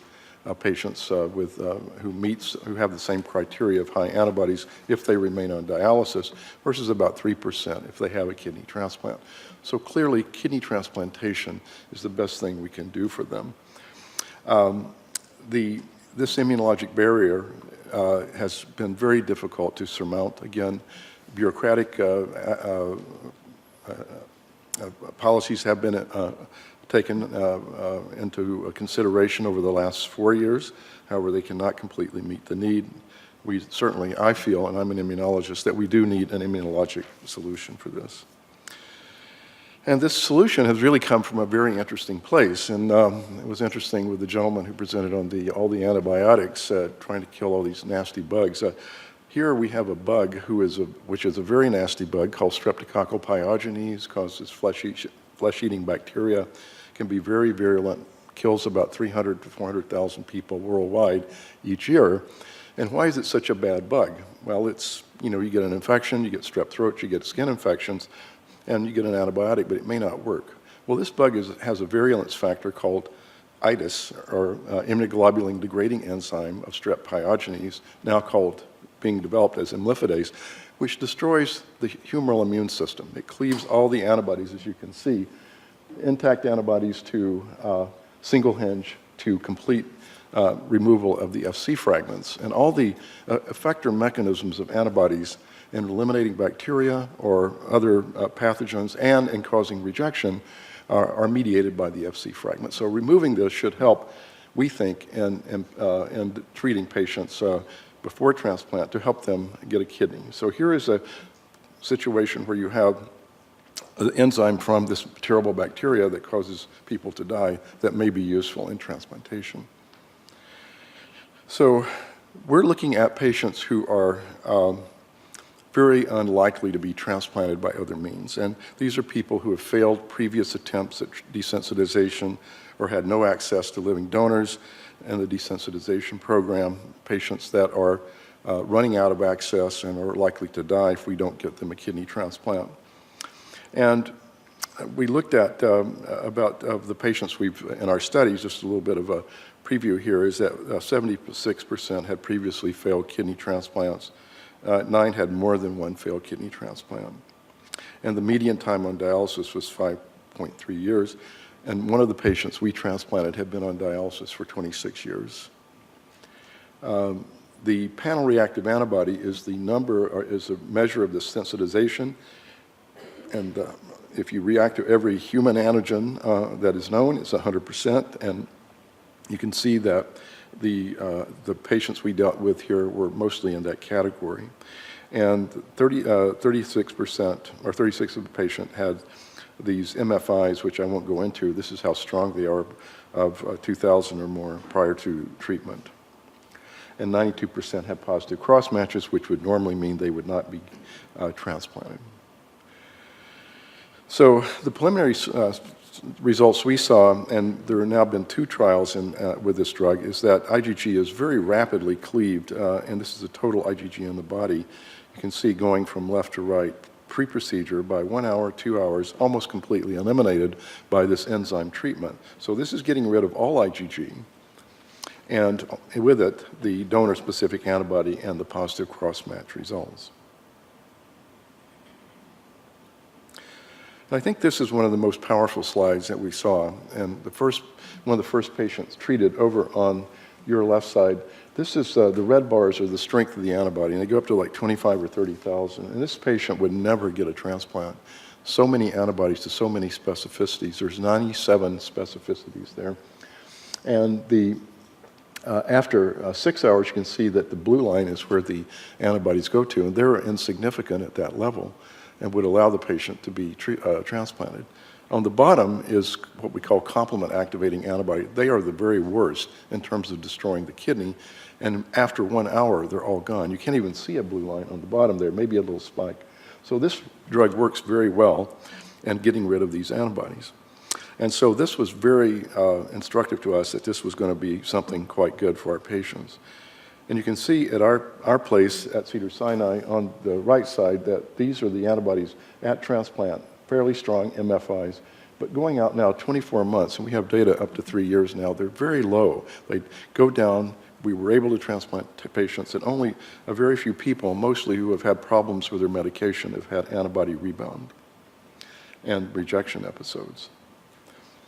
Most important thing is the distribution of what we call renal function, or estimated glomerular filtration rate. You can see here that 24 months and now at 36 months, I don't have that slide here today, but it is very stable and declines only slightly. And we feel that once we get the kidney in, most people would say, well, so what? It's sort of a fake thing because they're going to get rejections and they're going to lose their kidney. That's not true. If we manage them appropriately, they get good benefit of a kidney now out to 3 years. This is the patient and graft survival. I think it would be acceptable, even if patients were not sensitized, for our IDAS or MLipidAce treated patients.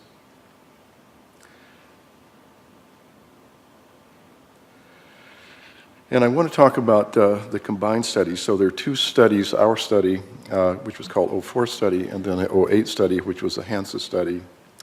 And in both studies, combining the data, there was, following the imlifidase treatment, patients had rapid cross-match conversion and clinically significant reductions in their donor antibodies, enabling transplant in all the patients.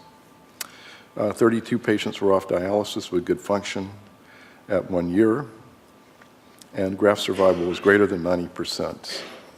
And 3 patients experienced graft loss unrelated to treatments. And I want to mention this because I think this is a very important point, because we're taking people who have been on dialysis for many, many years. They often have many comorbidities that really, they're almost past the point where they can benefit from kidney transplantation. They've waited so long.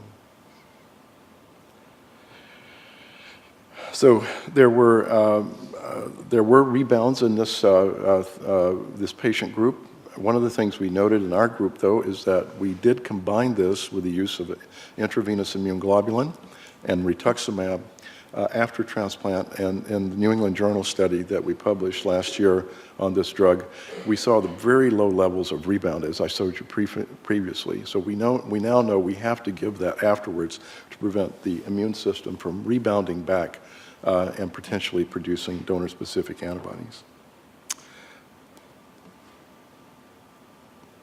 So I really thank you for your attention, and I want to from my standpoint, I think it's very ironic that a bacterium that produces an enzyme that kills so many people could potentially hold the solution to one of the most vexing problems in transplant medicine. So thank you.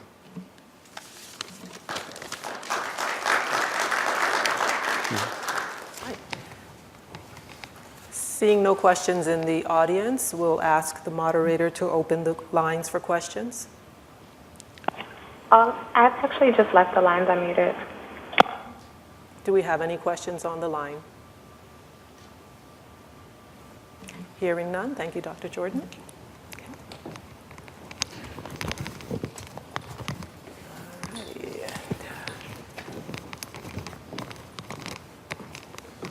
Okay, we'll take a break now. Is that correct? Okay, we'll take a 10-minute break, and we will reconvene at 10:50, 10 minutes to 11. Thank you.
Good morning again. We will reconvene. Our next presenter will be, let's see here, Dr. Vivian Wang for the Zedra This meeting technology. is being recorded. Do we have Dr. Vivian Wang in the audience? Dr. Brian Walls? I did? I certainly did. Let's back up. I must need a little bit more of a break. Okay, we will proceed with the next technology, which is the Civic Sheet technology, and Dr. George Paschal will be presenting. Thank you. I apologize for that. Good morning. It's a pleasure to be here. I'm joined by the CEO of Civitech, Suzanne Babcock, and Christy Perez, who is our clinical specialist, PhD, knows everything about the company person. In addition, though, we have Emma Fields, who hopefully will be joining us remotely. She's a radiation oncologist at VCU in Richmond. And I'm going to speak to you today about the Civic Sheet, which is another brachytherapy device. It's a new delivery system in that it is unidirectional in the way the radiation is emitted from this sheet, which lends itself to many great advantages. The sheet itself is bioabsorbable and dissipates after several weeks. And of course, the radiation has half-life and ultimately the seeds become inert. This is also an item that is placed at surgery. It is turning out that this is really a substantial benefit for all of the patients who receive this and the clinicians who use it. It is more accurate than external beam radiation therapy. It can provide a greater radiation dose than we can get with external beam. And it is noted to have much less collateral damage because of the ability to control the direction of the radiation and the amount of it. Other organs are not as involved. Last but not least, is much more convenient for the patient because it's placed at the time of surgery, and once they leave the operating room, it's over and done with, and they don't have to return. The cost of this is also it's turned out to be a cost-effective device, but one of the reasons we're here today is we would like consideration for NTAP to be involved with this so that we can extend it to more and more patients. As I mentioned, Dr. Fields and I are going to be doing this presentation together. I'm going to speak on some of the general aspects of the Civic Sheet, and she will talk about some of the more clinical trials that she's been involved in. As I said, the Civic Sheet is a form of brachytherapy. Brachytherapy is not really anything new, but this is a new way to manage it, and it gives the clinicians far more control over the radiation, and it can be much more focused for the patient. Radiation therapy began 100 years ago. It was found to be a little bit more difficult because, as we saw with the seeds on the brain, the radiation therapy, when placed right on tissues, is hard to control and could do more damage than good. That led to the use of external beam and intraoperative radiation therapy over the ensuing decades, but the problems that they brought with them, namely damage to other tissues and inability to get it dosed exactly where you wanted it and sometimes not get the exact dosage you wanted, led to experimentation with the Civic Sheet. So on the left here in this picture, we see the current use of brachytherapy, which I think most people are familiar with, and that is for the prostate. And these are radioactive seeds that are placed through needles into the prostate. They emanate radiation in all directions, and put in as a group are very effective at irradiating the entire prostate gland. But that is not what we're trying to do with the Civic Sheet. We're trying to control the radiation, and by having it be unidirectional, we're able to do that. This is a picture of the Civic Sheet itself. The polymer substance is about the size of a playing card, a lot more flexible and pliable than that, and the seeds are implanted in the polymer. But you may be able to tell from the slide here, there's a gold shield on each of the seeds on this side of the sheet, which prevents radiation from coming towards us. And so all of the radiation is on the lower surface of this sheet. The schematic to the right shows this a little bit more precisely. You can see the blue seeds at the bottom of the figure. Above that is about 2.5 millimeters of radiation, but it's very much negligible below that. So this is how and why this has become a valuable resource. The main reason we use this is in very difficult cases where the possibility, likelihood, or the concern is there might be residual disease or recurrent disease. The classic example of this, of course, is pancreatic cancer, in which we have a trial going on now. The idea of being able to get more radiation sooner and better to the pancreatic bed is something we hope will lead to people getting over their surgery faster, having longer lives, and having less recurrence. But I will show you some of the results of that, and Dr. Fields will show you more about that. The other thing is the protecting other organs and tissues. As you know, with external beam, the radiation has to go through a lot of normal tissue to get to the tissue in question. And inevitably, the other tissues are damaged. And this is a way to avoid that. This particular slide shows a CT scan through the pelvis, which shows a pelvic wall, sidewall recurrence, which has been resected. The sheet has been placed, and the radiation is shown emanating into the tissues of the pelvic sidewall, but not into the bowel that has fallen down into the pelvis.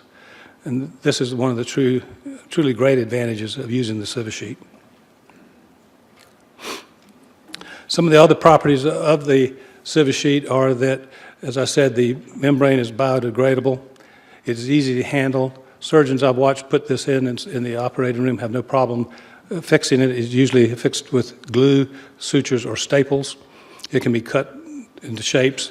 It conforms to the territory because things are not always flat. The half-life of the isotope is 17 days and dissipates thereafter. As I mentioned, the membrane itself is durable, but also ultimately does dissipate. We've had serial CT scans that demonstrated there's been no migration of the mesh while it's been in place, and we feel it is a very safe and satisfactory product.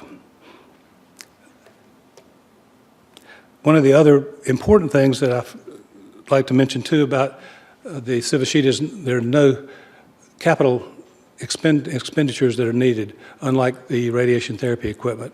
This actually can be used in any hospital in the country. We don't need lead line operating rooms, linear accelerators, or any expensive equipment. This can be used in a large hospital or a small one, and hopefully will be. This last slide that I'd like to show you does show the different cases that we've used this product in. It's FDA approved for many things. But the real part of this slide are the three columns to the right, where we look at radiation injury, adverse effects, and local recurrence, and you see that's a series of zeros. This is a very safe product. It's working out well for all the people that have tried it so far. And at this point, I'd like to see if we can switch over to Dr. Fields to see if she can give us some more clinical information about the Civic Sheet. Moderator, can you open the line for Dr. Fields, please? Can you hear me? Yes, I hear you. Okay, great. Thank you, Dr. Pascal. So to tell you a little bit more about the clinical experience we've had with the Civic Sheet, first of all, just to restate, the reason we need to go through or ask for the new technology add-on payment is, as a radiation oncologist, we usually do radiation as an outpatient, either prior to or after an inpatient surgery is performed. So this is a unique use of a radiation source. The current diagnosis-related groups related to pancreas surgery really don't include adding a Civic Sheet. And this product is brand new and designed for implant during these inpatient surgeries. So we really need an inpatient reimbursement solution, as this is incredibly beneficial to our patients. Next slide, please, number 10. So traditional seeds, like we've seen previously, radiate in all directions. They're what we consider isotropic and are not focused. With the Civic Sheet, the main benefit is that it's got that 90% shielding on one side, which really allows for an aggressive and very focused and targeted radiation dose to be given either as primary treatment or as a boost, which can be given in combination with external beam radiation therapy for any patient where there's a concern for close margins. As Dr. Pascal mentioned, it is bioabsorbable and designed for intraoperative radiation. Next slide, please, number 11. So I've had quite a bit of experience working with this product and have had great results. here at Virginia Commonwealth University, we have implanted 7 pancreatic cancer patients, as well as some other unique uses, a recurrent rectal cancer, an axillary malignancy, just to name a few. With our pancreas patients, the primary reason for doing this is because pancreatic cancer is incredibly aggressive, and surgery really remains the only chance of cure for these patients. So we're really escalating the treatment preoperatively with chemotherapy as well as essentially full dose radiation, as much as the intestines will tolerate. But as anybody who treats pancreas cancer knows, even after all that treatment, the surgery is very challenging. And the main concern is the retroperitoneal margin, which is the margin behind the pancreas, which lays over all the really important blood vessels to the aorta, and to the intestines, which cannot be resected. So that's the close margin that we always worry about. So what we've been doing is, for patients such as these, is to place the Civic Sheet at the time of the resection with the seeds pointing down against those blood vessels, shielding the intestines that cannot receive any further radiation, and delivering a really focal boost. And as you can see in the top left, there's a reconstruction of one of our recent patients showing the cividots in pink with the pancreatic tumor bed in that darker blue, and then the intestines in cyan and kidneys in green. And really none of those receive any significant dose at the time of implant or thereafter. And as such, we are doing this on a clinical trial. VCU has been enrolling incredibly well, and in fact, we can't wait to get our next patients on. It's also enrolling at 5 other large academic centers around the country. Next slide, please, number 12. So the benefits of doing this, like Dr. Pascal said, is really there are absolutely no complications during the surgery. This adds less than 15 minutes of the surgeon's time. My main surgical oncologist I work with loves this product, and in fact, he would put it in pretty much everybody because of the huge benefit and very little minimal operative time. We've seen no postoperative complications, and we've presented on this at the National Radiation Oncology meetings. Patients are still discharged within about a week of the Whipple surgery. There's been no additional radiation-related toxicity, and we've seen no seed migration or complications. Next slide, please, number 13. This is from one of the abstracts presented just 2 months ago in San Antonio, comparing an external beam boost for somebody with a positive margin after a pancreas surgery with the Civic Sheet placement, and just showing the much better conformality of dose in the upper left compared to with the external beam treatment. And not only that, the main thing I want to draw your attention to is the small bowel. The dose to the bowel is hugely different when we give external beam radiation compared to with the brachytherapy shielded device. And this is really on top of already full dose radiation. So this is a huge benefit to be able to give this to patients and give them the best chance of truly almost curing their pancreas cancer, because as we know, a positive margin or close margin after pancreas surgery is really a bad prognostic factor. So really, this has a huge patient need. It's very economically feasible. It's very user-friendly, doesn't add to any of the hospital stay. It really can reduce or eliminate local recurrence, and we've truly seen that in our patient population, and allows us to reach a curative dose where that's not previously been possible with the limitations of our radiation techniques. Provides just a one-time therapy, so it doesn't increase the amount of time the patient has to come back, and does not add any additional side effects. The other thing is that the surgeon can see exactly where he or she is most worried about, and the radiation oncologist is involved as well to place the sheet with visualization. And it really is focused and targeted and can be used in many applications. We talked mainly about pancreas, but also with patients who have a recurrent and may not be eligible for any further treatments. So I think that is the conclusion of the talk. Thank you for your consideration. Thank you, Dr. Fields. Thank you to everyone here, too. Do you have any questions for Dr. Fields or for me?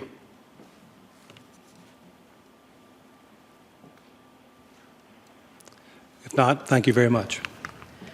Okay. Do we have any questions on the line for Dr. Fields or Dr. Prashal? Okay, hearing none, thank you both.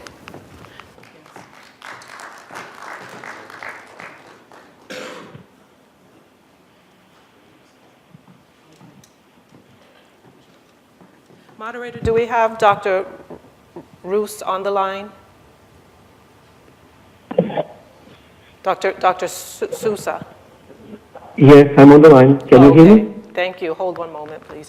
We're going to switch orders to accommodate Dr. Sousa, who has a flight to catch. We will eliminate our next break and shorten our lunch so that we don't inconvenience too much anyone else. So we hope this is not too much of a bother for everyone here.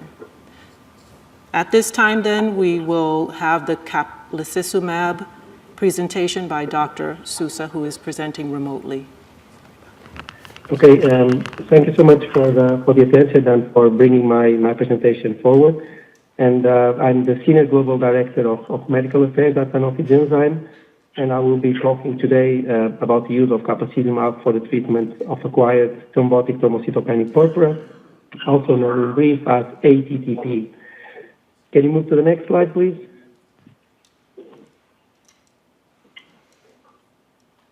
So very briefly, ATTP is a rare life-threatening blood clotting disorder. The annual incidence is reported to be 4 to 5 cases per million people.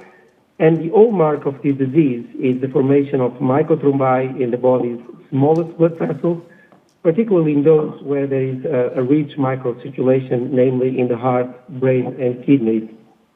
From a physiopathology point of view, the main feature of this disease is development of autoantibodies against the enzyme called ADAMTS13, which usually has the function to cleave the ultra-large von factors in smaller functional units.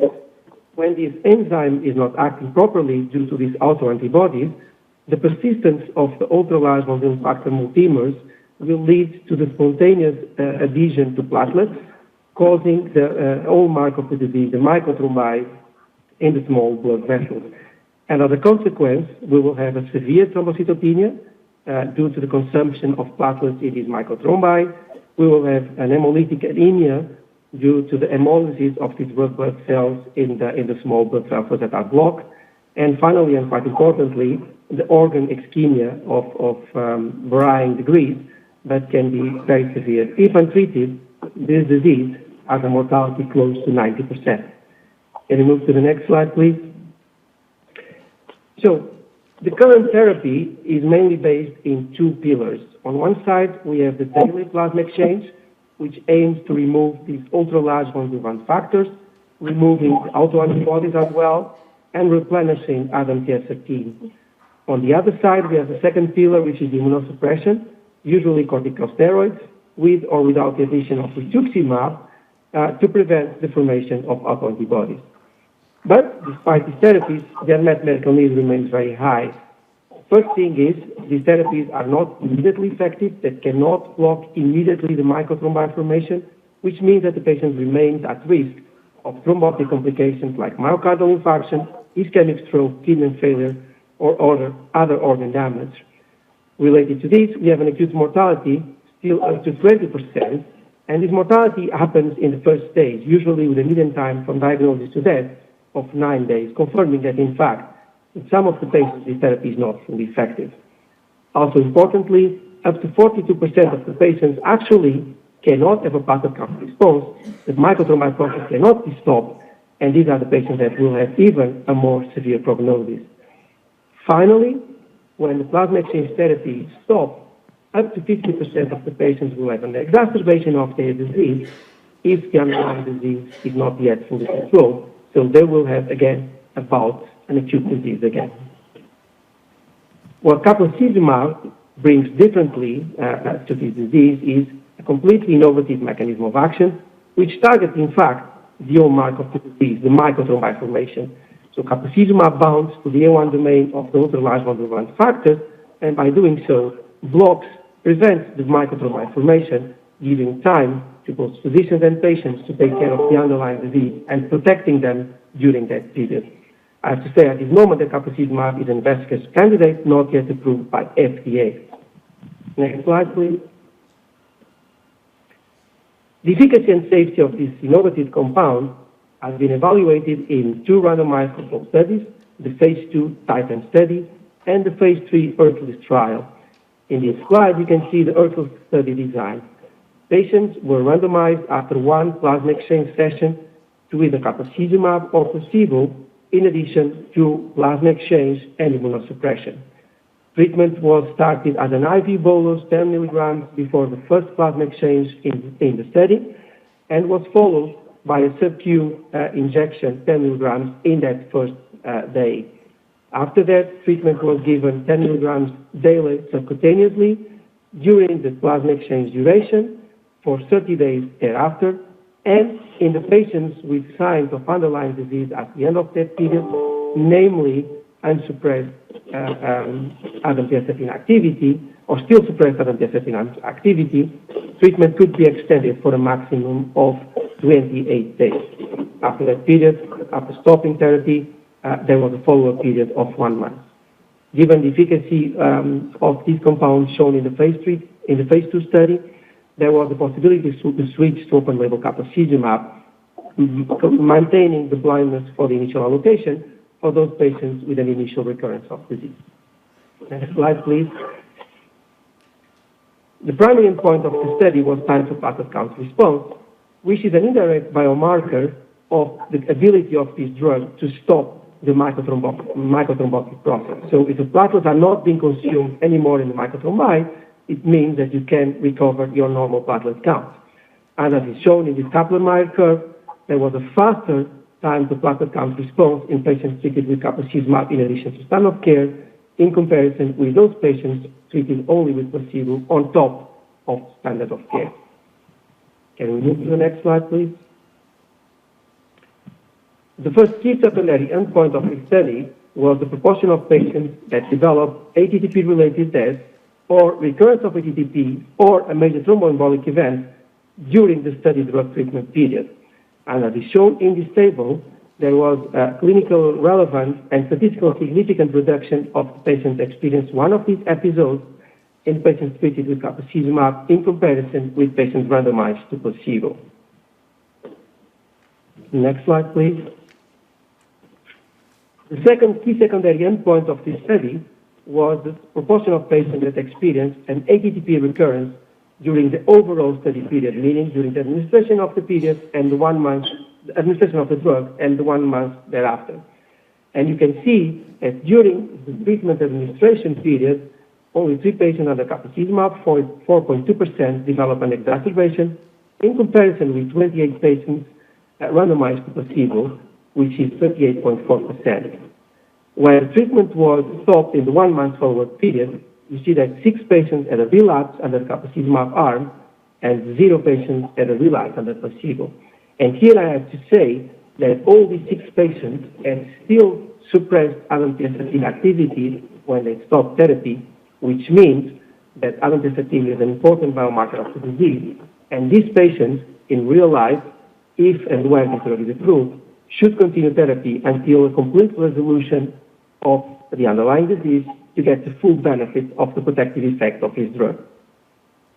Can you move to the next one, please?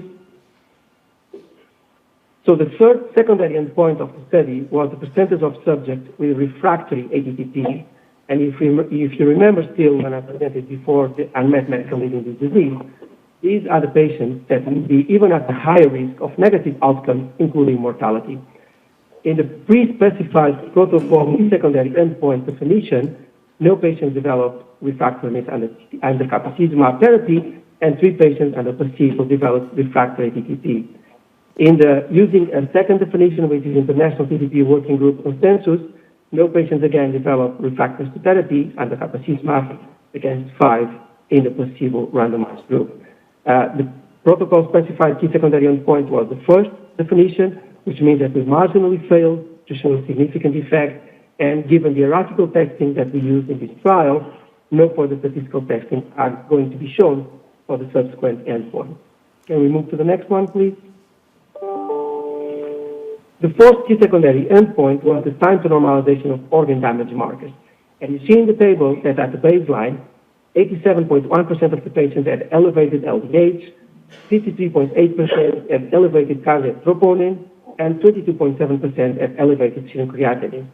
And, in the Kaplan-Meier curve, you see the time to normalization of all the 3 biomarkers and the randomization to placebo or Caplacizumab, and you see a trend to a faster normalization of organ damage markers under treatment with Caplacizumab.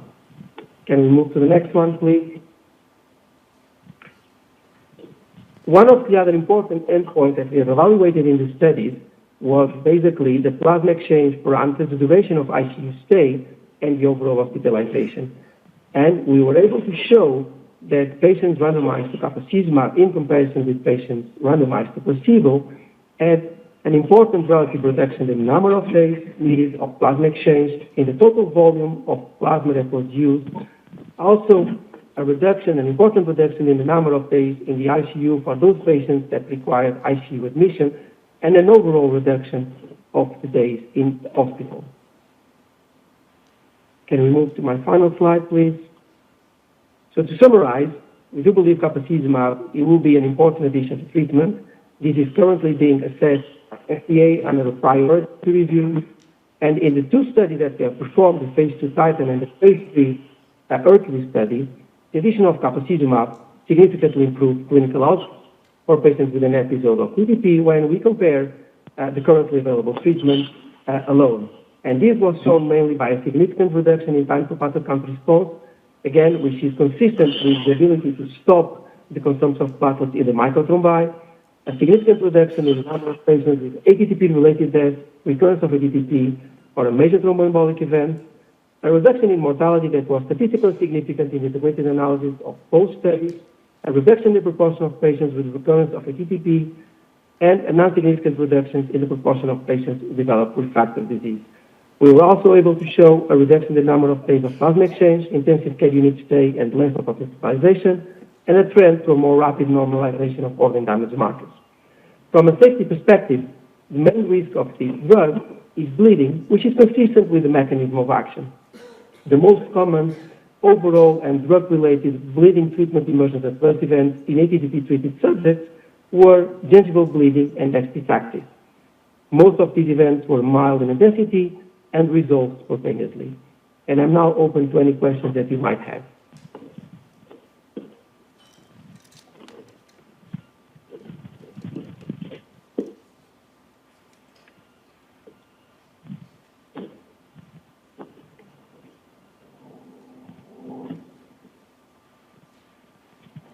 Hello, thank you for that presentation. There was a little difficulty hearing you, so I'm wondering if you could go over the study design slide. I believe that was slide number 5. I can definitely go on the study design, sure. So let me go back to the slide. Can you hear me better now? Yes. So the study design were patients with a clinical diagnosis of ATTP were first receiving one plasma exchange session and then were randomized 1-to-1 to receive either Caplacizumab or placebo in addition to standard of care, meaning plasma exchange and immunosuppression. Steroids were recommended to be used in the study, almost mandatory to be used. The use of rituximab was at the discretion of the investigators. Treatment was to be continued during the plasma exchange period and for 30 days thereafter. After that, there was the possibility to extend therapy for a maximum of 4 weeks, depending of signs of underlying disease being present at the end of the initial 30-day treatment period, namely still a suppressed ADAM-TSF activity.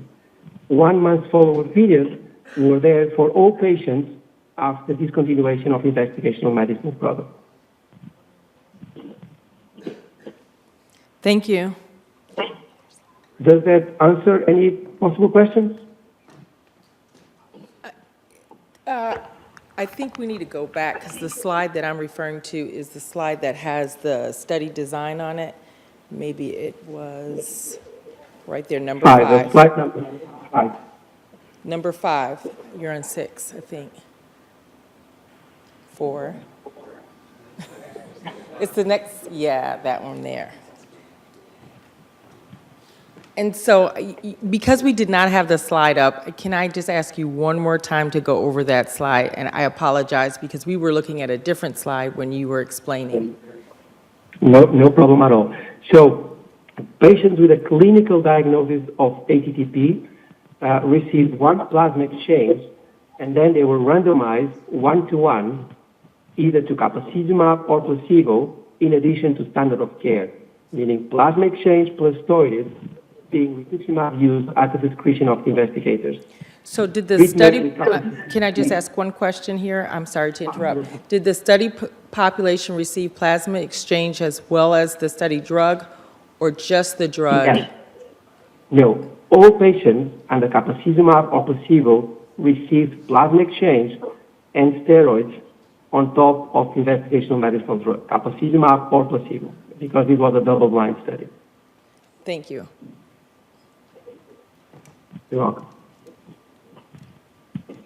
Do we have additional questions on the line?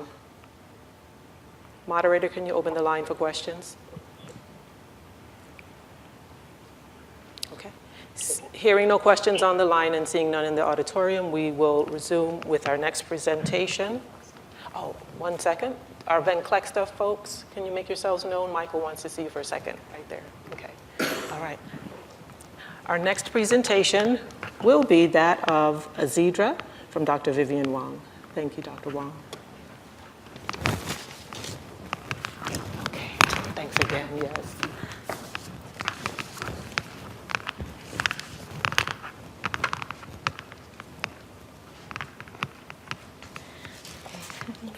Actually, in interest of time, could you skip to slide 5?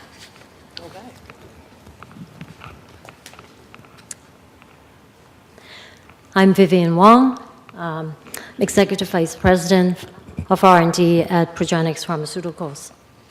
Thank you for the opportunity to present today. Can I have the, do I advance myself, or?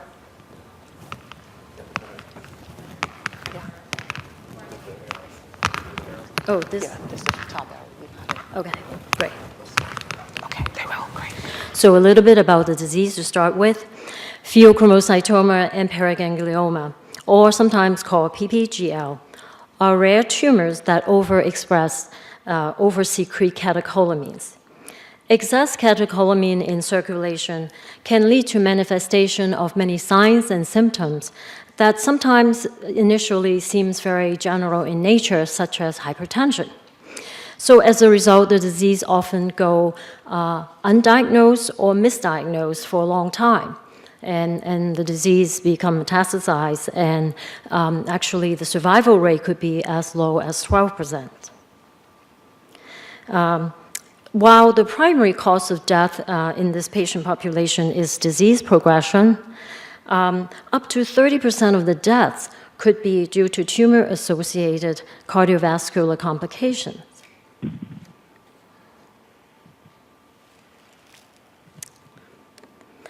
So in July this year, Zedra became the first and only FDA-approved treatment for adult and pediatric patients 12 years and older for unresectable, locally advanced or metastatic PPGL.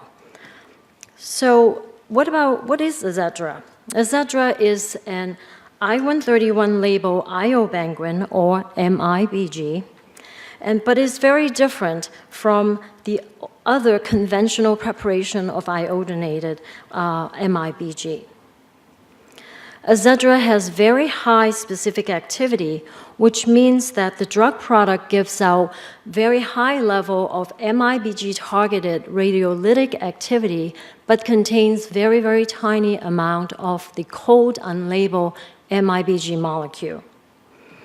And that's because Zedra is centrally manufactured using a proprietary process called ultratrace process, which generates a drug product that is super high specific activity, approximately 150-fold higher specific activity than any typical I-131 MIBG conventional preparations.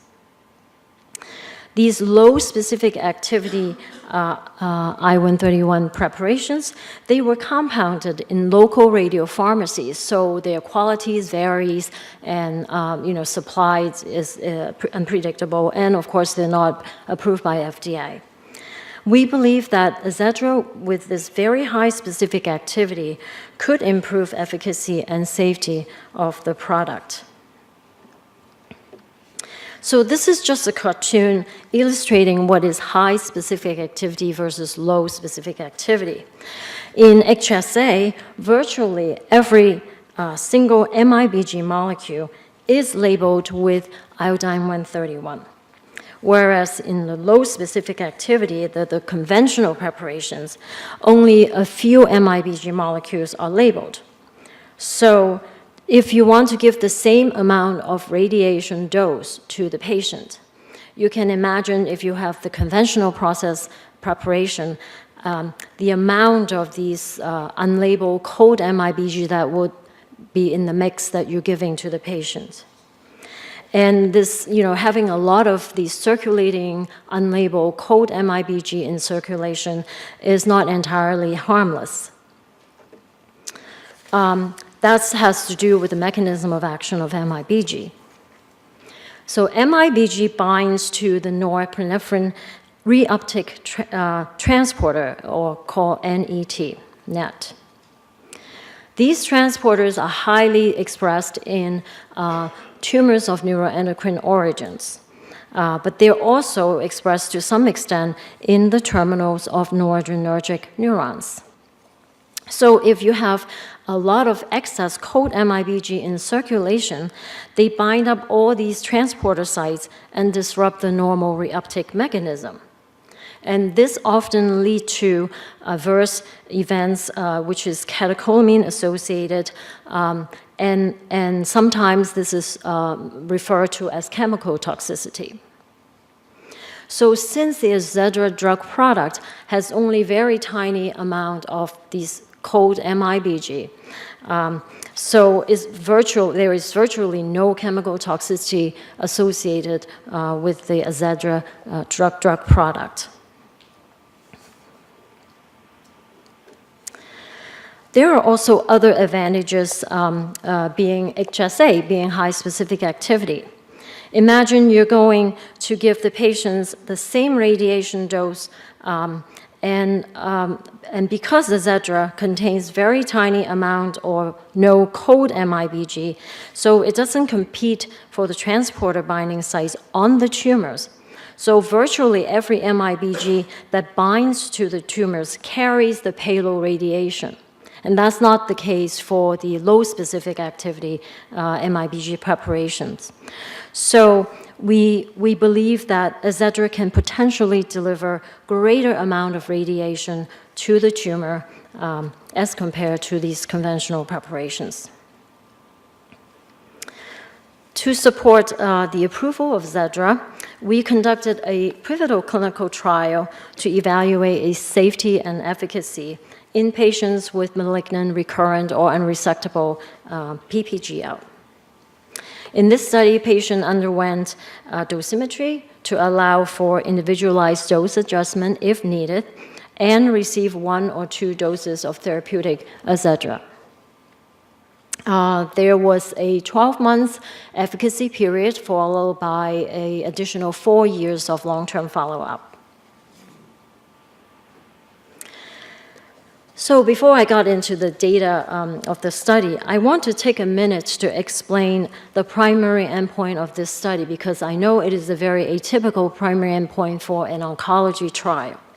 And it is the proportion of subject with a reduction of all antihypertensive medication by at least 50% for at least 6 months after receiving at least one or two therapeutic dose of Zedra.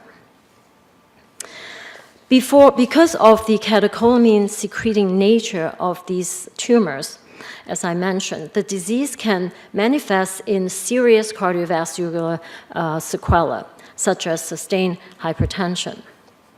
So, as I also mentioned, that 30% of death from PPGL could be due to cardiovascular complications. So we discussed with FDA, and FDA agreed that a sustained reduction in the requirement of antihypertensive medications with adequate blood pressure control is indeed a clinical benefit. And that's how we came up with this creative primary endpoint. And I also want to point out that this pivotal study is the largest prospective study so far today in this patient population.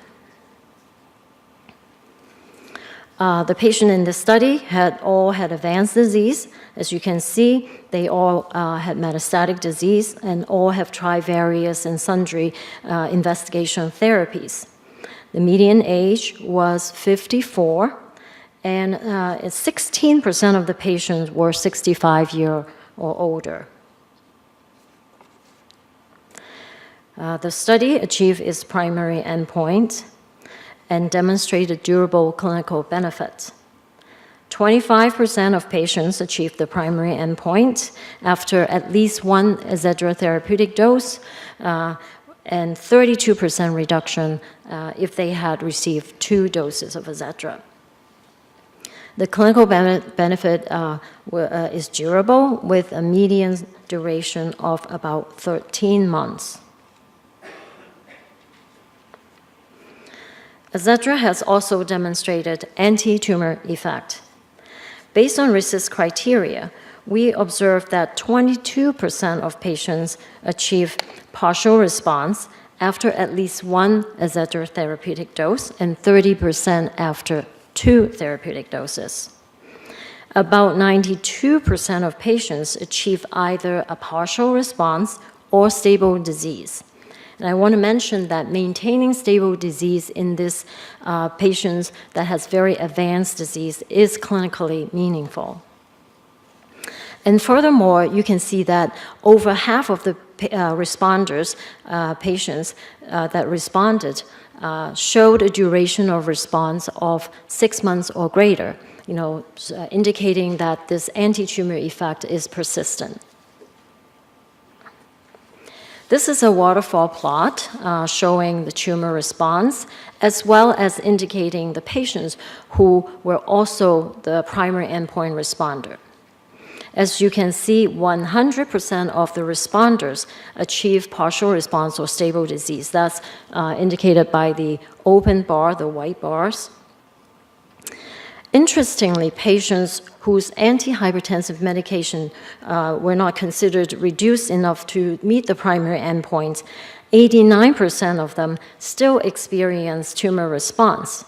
So as you can see, you can say that the primary endpoint is actually underestimating the broad efficacy of Zedra.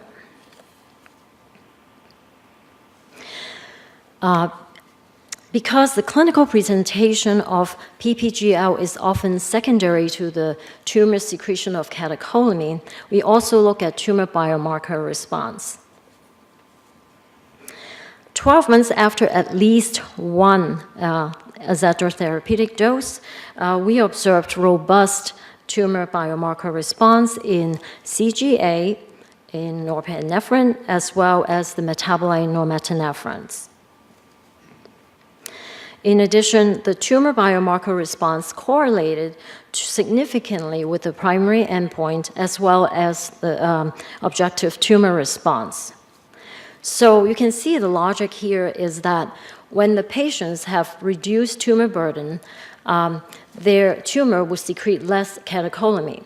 So if there is less catecholamine circulating around, you have less hypertension, and less hypertension, you require less hypertensive medication. So I hope it's making sense to you. So in terms of long-term follow-up of this study is still ongoing. At the present time, the median survival time is about 36 months, calculated from the first Zedra therapeutic dose.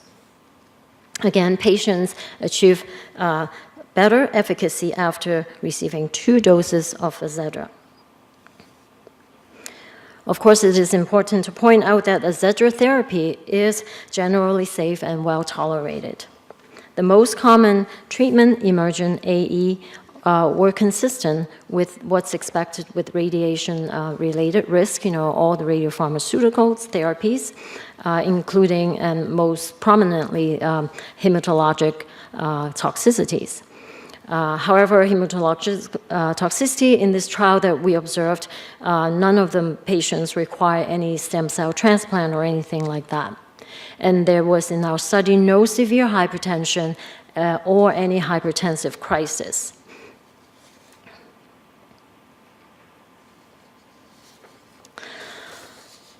So overall, our clinical data demonstrate that Zedra is a treatment option that could reduce tumor burden and control symptoms and offer substantial clinical benefits to patients. We are actually continuing to explore further the therapeutic potential of Zedra in other neuroendocrine tumors, including an ongoing trial in children with high-risk neuroblastoma. So Zedra with very high specific activity, and HSA Zedra, is different from any of these conventional I-131 MIBG because it delivers the desired radiation dose directly to tumor cells without exposing normal tissues to excess cold MIBG, therefore avoiding chemical toxicity. Zedra is the only approved treatment that has been shown to provide multiple clinical benefits to patients with malignant PPGL, including sustained blood pressure control and reduction of and/or stabilization of tumor burdens, and also promising evidence of survival benefits. So we are really now very excited that we can now offer this treatment options to patients with very advanced pheochromocytoma and paraganglioma. Thank you, and happy to answer any questions.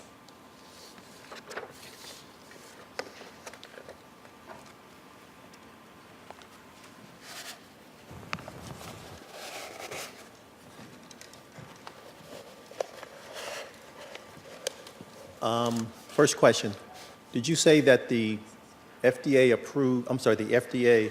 agreed upon definition of, that you were looking for was reduction in blood pressure, a 50% reduction in blood pressure, or 50% reduction in blood pressure medication? The latter is at least 50% for at least 6 months reduction of antihypertensive medication use. Okay. So how did that result in reduction of serious cardiovascular complications? By that I mean, even though there was reduction of blood pressure, the pressure still may be high enough to still cause serious cardiovascular complications. So how were you able to demonstrate decreased cardiovascular complications with a 50% reduction of blood pressure medication? In most of our patients, the blood pressure was normalized. So we have intensive monitoring of blood pressure control, not only the medication. We didn't just count pills. Actually is very intense monitoring of blood pressure. We have visiting nurses going to the patients and collecting blood pressure data. So, and in most of the patients, actually, the blood pressure was normalized.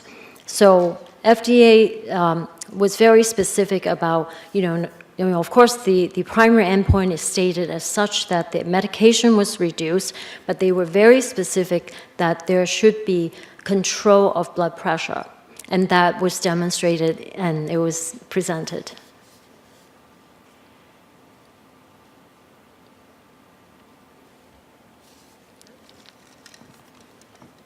Moderator, can you open the lines? All the lines have still been unmuted. I never muted them back.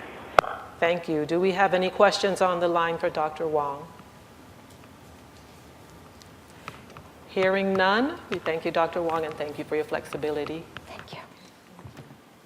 I'd like to thank all of the presenters for their flexibility in accommodating other presenters. At this time, we will have the Jakafi presentation by Dr. Madan Jagasia. Thank you.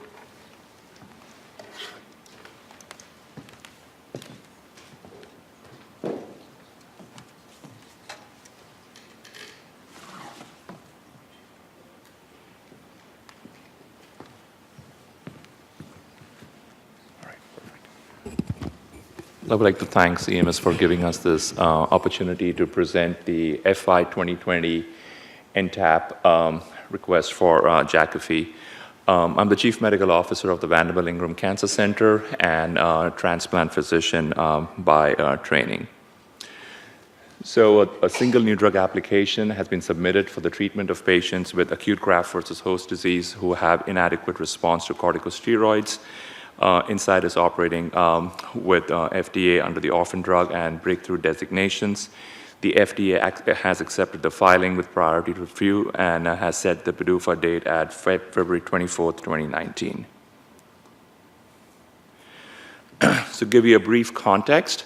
Allogeneic stem cell transplantation is life-saving therapy and has done approximately 8,000 procedures are done in the country for a variety of heme malignancy and non-malignant disorders. Since we are getting T cells from the donor, these T cells from the donor recognize the host as different and creates an immune attack on the host, which is termed graft versus host disease. Graft versus host disease is an important risk factor for non-relapse mortality following an allogeneic hematopoietic cell transplantation. When patients get graft versus host disease, they're treated with systemic corticosteroids as first-line therapy. Less than 50% of the patients will respond to systemic corticosteroids. The patients who do not respond to systemic corticosteroids are termed as corticosteroid refractory patients. These patients have a poor long-term outcome with an expected one-year mortality of approximately 80%. There is no FDA-approved drug for the treatment of these patients, thus it is an unmet need. This slide over here shows a single-center data of patients with graft versus host disease who were either steroid responsive or steroid refractory. If you pay attention to this dotted line, this is approximately at 24 months post onset of graft versus host disease, and you can clearly see that patients who are steroid refractory have a dismal survival compared to patients who are steroid responsiveness. And the hazard ratio at 2 years achieves statistical significance. In the United States, approximately 9,000 patients will get an allogeneic transplant. We expect an acute graft versus host disease incidence of somewhere in the range of 30 to 70%. It is important to keep in mind that when the patients get acute GVHD, there's sort of two clusters of them. Most of the patients will develop acute graft versus host disease when they're initially in the hospital during their transplantation. Some patients will achieve a first discharge and then get readmitted for a recurrence of acute GVHD or with corticosteroid refractory graft versus host disease. We expect that the corticosteroid refractory acute GVHD will be a subset of around 1,450 patients. So again, to reemphasize that 30% will be in the initial hospitalization and 70% will be post-first discharge, and 40% of those patients will be getting readmitted to the hospital for a recurrence of acute graft versus host disease. JAKs, or just another kinase, are intracellular tyrosine kinase that is involved in the development and function of the immune cells. There's a lot of science behind this, and we know that these immune cells are involved in graft versus host disease. Jakafi is an oral selective inhibitor of JAK1, JAK2 signaling. Scientific experiments in mouse model has shown that when you use ruxolitinib or Jakafi, it decreases the acute GVHD severity and increases the survival in the animal model.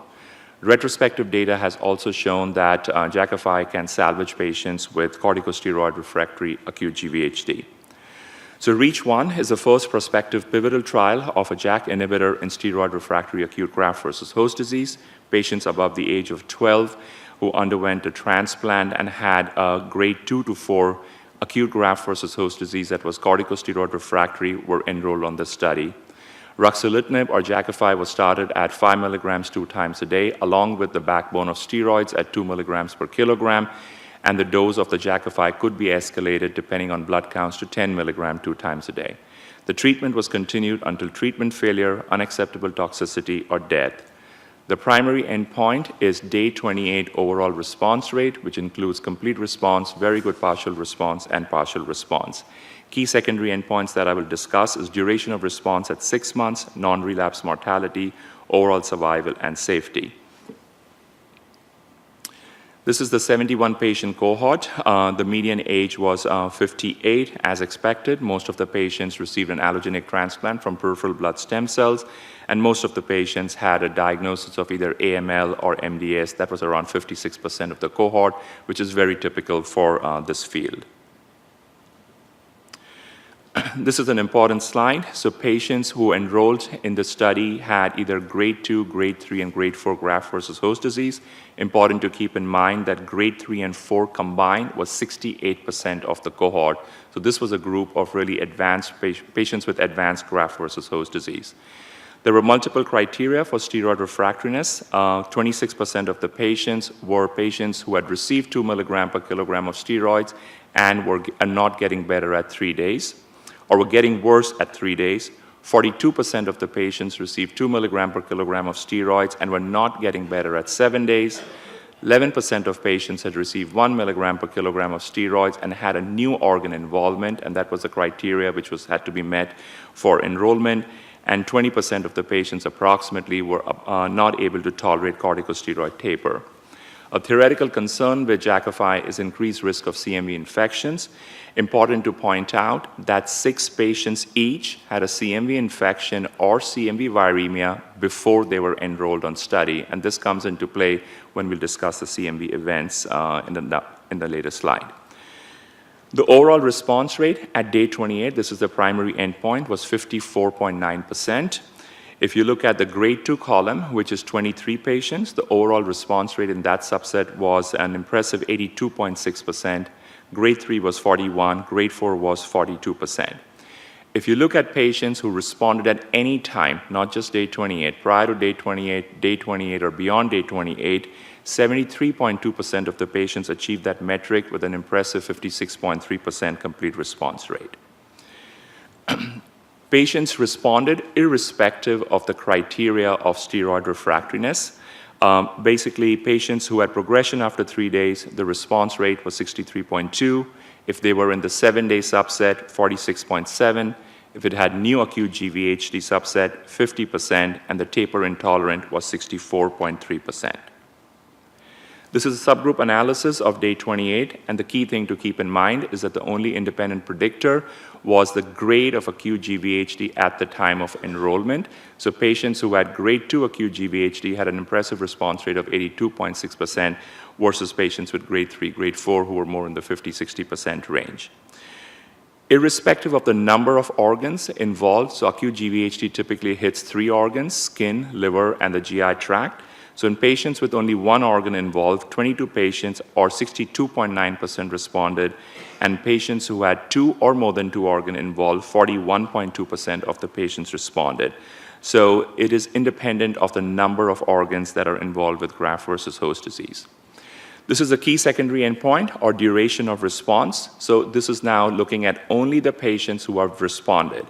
So the median time to first response is 7 days. So when the drug works, it works very quickly, and it is stable responses. The median duration of response was 345 days for both the day 28 responders and other responders. The event-free probability estimates for day 28 responders at 3 and 6 months was 81.6% and 65.2% respectively. Here is the overall survival Kaplan-Meier plots. So if you look at the day 28 responders, at 6 months, 73.2% of the patients are alive, and this remains stable at month 9 and month 12 at 69.9% and 66.2%. But the non-responders, that were 19 patients, this is a high-risk group, obviously. These patients are not doing well. And you can see at 6 months, 15.8% survival, and at 12 months, 10.5% survival. If you look at the entire cohort, the median overall survival was 232 days. The next slide shows you the non-relapse mortality. So this metric is the chance of a patient dying due to transplant or transplant-related complications, not due to relapse of the underlying disease. So at day 28 responders, the non-relapse mortality at 6 months is 21% and remains stable at month 9 and month 12. On the other hand, in the non-responders, the 6-month non-relapse mortality is 78.9% and climbs to 84.2% at month 12. That means if Jakafi works, you can salvage these patients and they actually have a really impressive overall survival. The subset that is not responding to Jakafi, obviously we need newer interventions over there. Another important secondary endpoint was our ability to taper corticosteroids. At day 28, 43 patients were on ruxolitinib and corticosteroids. Among this subset, 55.8% of the patients, or 24 out of 43, had more than a 50% reduction from baseline in the steroid use. So keep in mind that steroids are affiliated with other side effects, high blood pressure, diabetes, hypertension, and cataract, and risk of infection in this subset. The median corticosteroid dose was 156 milligram on day 1 of study and came down to 62.5 milligram at day 28 of study.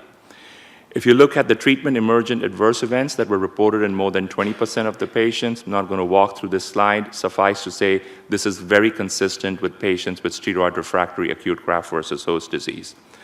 If you look at treatment emergent non-CMV infections reported in more than 5% of patients, the risk of any grade infection was seen in 57 patients, or 80.3%, and 64.8% of the patients had grade 3-4. Again, this is very consistent with patients with corticosteroid refractory acute GVHD.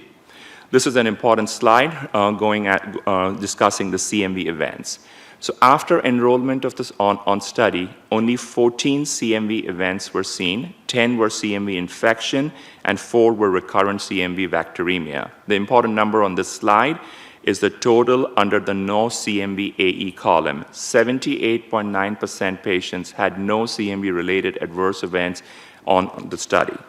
There were no deaths attributed to CMV events. So in summary, this is the first prospective trial in patients with corticosteroid refractory acute GVHD.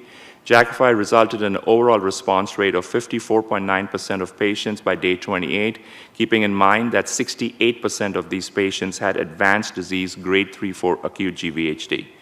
If you look at the best overall response rate, it was at 73.2%. The responses were rapid and durable, with a median time to response of 7 days and median duration of 345 days. Most patients had on Jakafi sustained reductions in corticosteroid use. More than half of the patients decreased their corticosteroid by more than 50% by day 28. There was no evidence that Jakafi was abrogating graft versus tumor effect. We did not see an increase in relapse incidence of the underlying disease. Jakafi was well tolerated, and the adverse event profile was consistent with the observed safety profile of Jakafi and that of patients with corticosteroid acute GVHD. So in summary, this drug offers a potential of a new treatment paradigm in patients with acute GVHD who have an inadequate response to corticosteroids. I think that's my last slide, and happy to take any questions.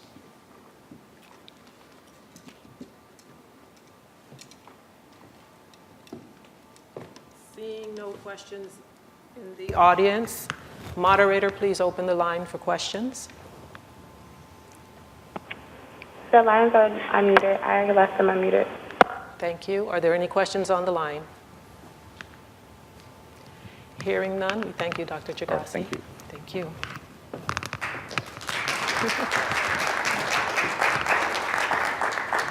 At this time, I just want to give a quick reminder that the comment period for this meeting and items discussed at this meeting opens at the end of today and closes on December 14th. At this time, we will continue our presentations with the presentation of ERLEADA from Dr. Denise DeAndrea.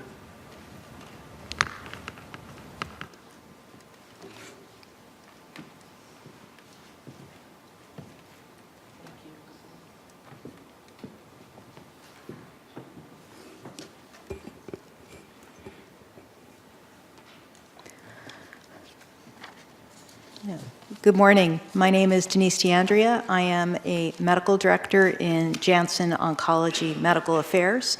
Thank you for asking us here today to talk to you about ERLEADA, which is a treatment for men with non-metastatic castration-resistant prostate cancer. ERLEADA is a second-generation androgen receptor inhibitor for the treatment of NMCRPC. It was approved by the FDA on February 14th of this year after having received both Fast Track designation and priority review.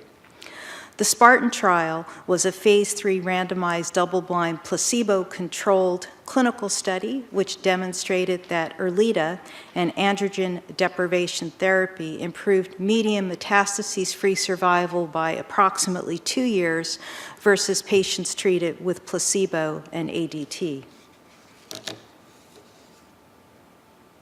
ERLEADA is included in evidence-based guidelines for the treatment of NMCRPC.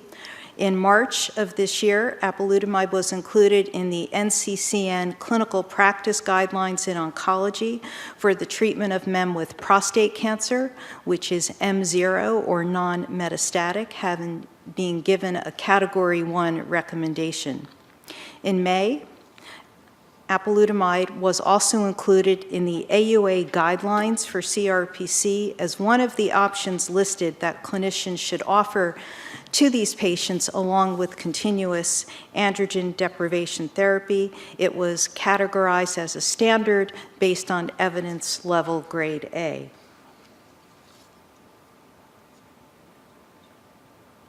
Prostate cancer is a leading cause of cancer death in men.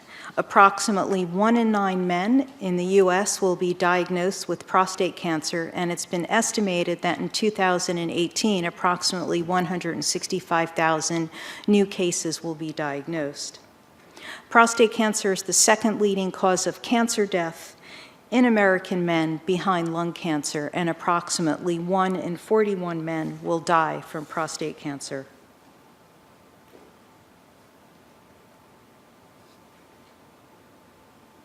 Prostate cancer can present at any stage or clinical state, from localized disease, shown here on the left, to metastatic castration-resistant disease, shown on the right.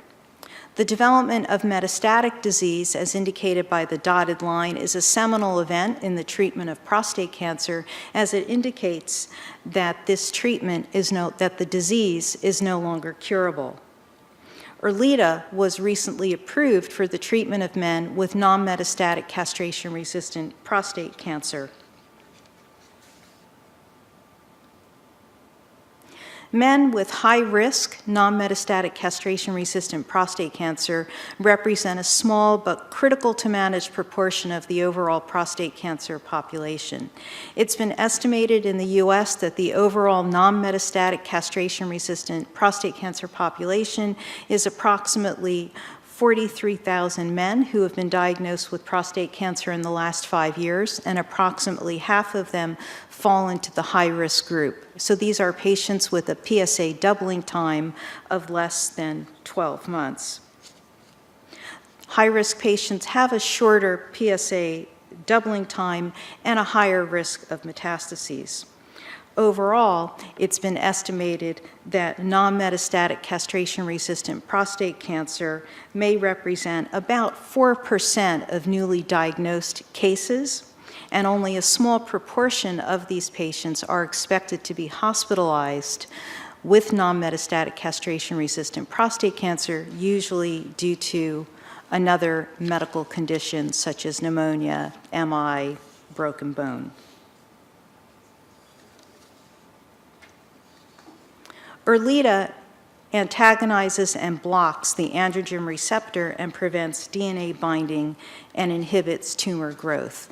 This schematic shows the mechanism of action of Erlita starting on the left at cell surface. It inhibits androgen receptor binding to the receptor.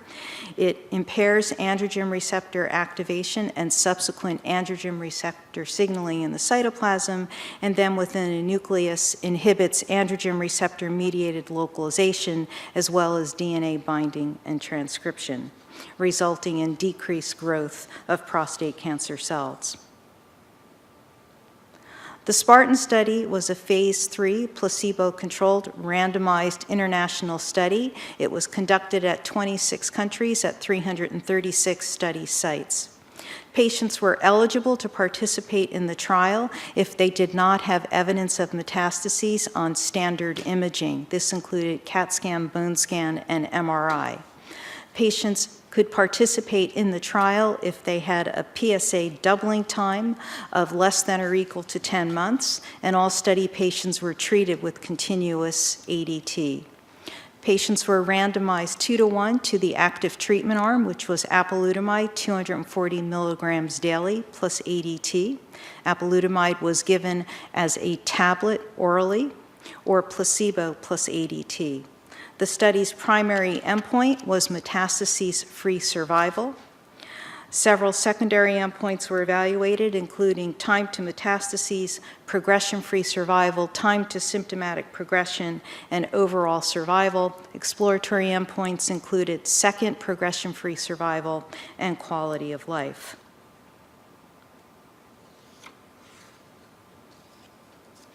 The subjects' demographics and baseline characteristics were well balanced across the treatment groups. The median age of the study population was approximately 74 years. Approximately 70% of patients enrolled in the trial fell into a very high-risk group, having a PSA doubling time of 6 months or less. Most patients did not have nodal disease or N0 disease, and most patients had been treated with prior prostatectomy or radiation therapy for their prostate cancer, and most were either on a GnRH antagonist for ADT or had undergone orchiectomy as required by the study inclusion criteria. The study primary endpoint was metastases-free survival. This was the time from randomization to the time of independent central review confirmation of metastases or death. The final analysis for MFS was observed in 378 patients, with 23% of those patients being in the apalutamide group and 48% of patients in the placebo group. The median metastases-free survival was 40.5 months in men treated with apalutamide versus 16.2 months in those treated with placebo, with a hazard ratio of 0.28, and it was highly statistically significant.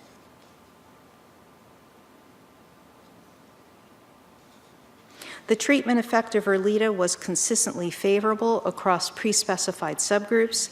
These included age, race, region, prior hormonal status, performance status, PSA doubling time, the presence of local regional nodal disease, or prior bone-sparing agent use. And what you can see is that the point estimates were all in favor of Erlita. A specific note about the Black or African American population in this trial: very few subjects in this subgroup achieved the study's primary endpoint. However, the hazard ratio was 0.63. In the overall study population, 6% of the study population was Black or African American. In the US specifically, 16% of the study population was Black, which is very close to the proportion of Black subjects in the overall US population, which was estimated to be about 13% in the 2017 Census Bureau estimates. Treatment with Erleada also demonstrated clinically meaningful improvements in secondary endpoints. These included time to metastases and progression-free survival. As you can see, the median time to metastases in the apalutamide group was 40.5 months, indicating that the study's primary endpoint, MFS, was driven primarily by a delay in the development of metastases and not death. There was also a statistically significant improvement in median progression-free survival of 40.5 months in the apalutamide group versus 14.7 months in the placebo group.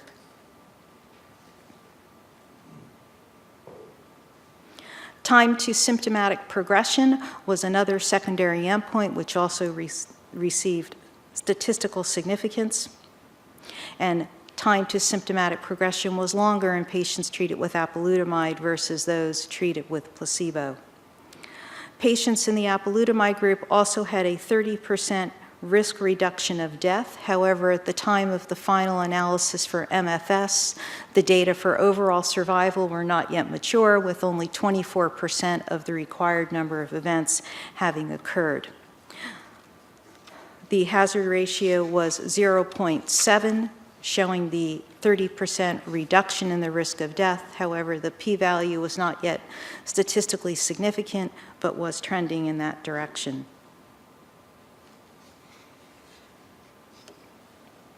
Time to initiation of cytotoxic chemotherapy and time to PSA progression also demonstrated clinically meaningful improvements. These were secondary and exploratory endpoints respectively in the trial.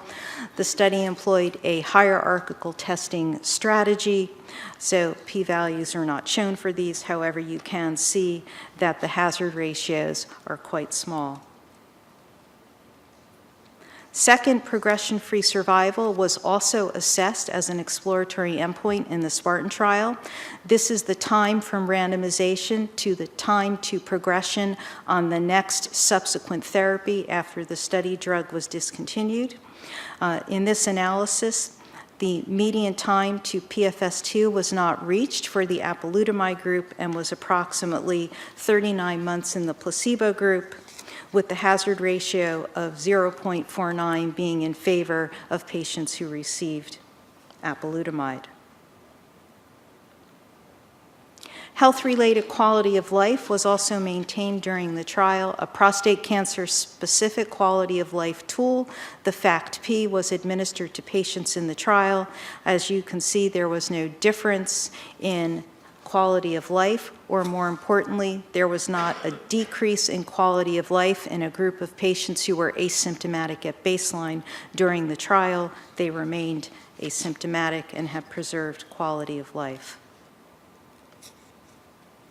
Overall, Erleada was safe and well tolerated. The full safety information is found in the U.S. prescribing information. This slide shows adverse events which occurred with a frequency of greater than equal to 15%, as well as other adverse events of clinical interest that were assessed during the trial. The most frequently reported adverse events were fatigue, hypertension, and skin rash. Most adverse events that occurred in the trial were grade 1 or 2 in severity. Overall, the frequency of high-grade adverse events, grade 3 and 4, was relatively low. Both fall, fracture, and seizure do appear in the warning and precaution sections of the U.S. prescribing information.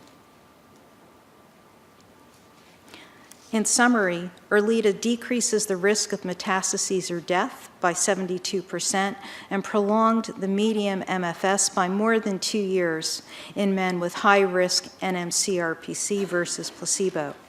The MFS benefit was consistently seen across all subgroups. Improvements in all secondary endpoints and exploratory endpoints, including time to metastases, PFS, time to symptomatic progression, time to PSA progression, and PSA declines, support the primary endpoint, MFS. Erleada was also associated with a reduction in the risk of death at this early interim analysis for overall survival, but the data were not yet mature.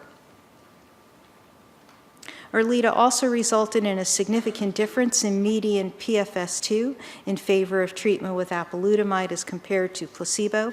Patient-reported outcomes indicated maintained overall health-related quality of life with the addition of ERLEADA to androgen deprivation therapy. The consistent improvements in the secondary and exploratory endpoints do support the benefits of ERLEADA for the treatment of NMCRPC. ERLEADA also provides an effective treatment option for NMCRPC with a demonstrated safety profile. And finally, ERLEADA is included in peer-reviewed evidence-based clinical practice guidelines appearing in both NCCN with a Category 1 recommendation and in AUA guidelines as a standard with an evidence level of grade A. So thank you. Happy to take any questions.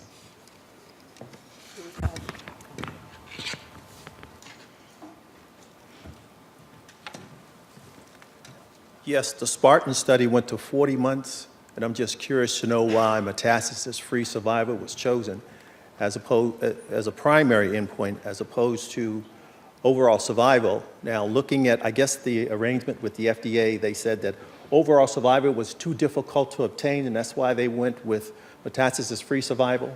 But at 40 months, it did not show a statistically significant improvement in overall survival at 40 months. Are you planning on extending the study in the future so that you will be able to demonstrate improved overall survival? Because if you ask a patient with prostate cancer what's more important to them, having improved overall survival or metastasis-free survival, I'm pretty sure they would say overall survival is more important to them. So I'll answer your second question first. So in terms of overall survival, the study is still ongoing, so patients are continuing to be followed. So those data are expected to be available in a couple of years, and then they will be reported when they become available. In terms of using metastases-free survival as an intermediate clinical endpoint, it was recognized by the ICECAP working group, which is the intermediate clinical endpoints for prostate cancer working group, that in studies in prostate cancer in earlier disease states, in order to have an earlier readout of disease, that it was necessary to identify intermediate clinical endpoints that would be predictive of overall survival. Based on the work of the ICECAP working group, MFS has been validated as an acceptable surrogate for OS. For MFS and NMCRPC, based on some exploratory work that we have done in our trial, we have demonstrated in Spartan that MFS is highly correlated with OS as well.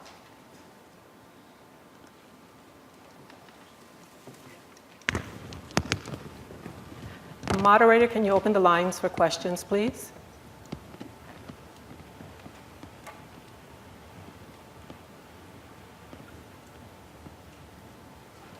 Okay, hearing none. Thank you, Dr. DeAndrea. Thank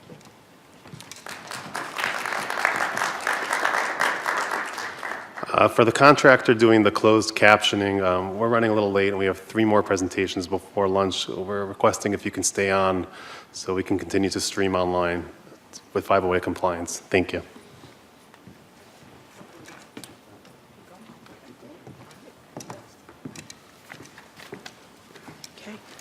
Thank you. Our next presentation will be that of the Venclexta technology by Dr. John Hayslip. And you remember where everything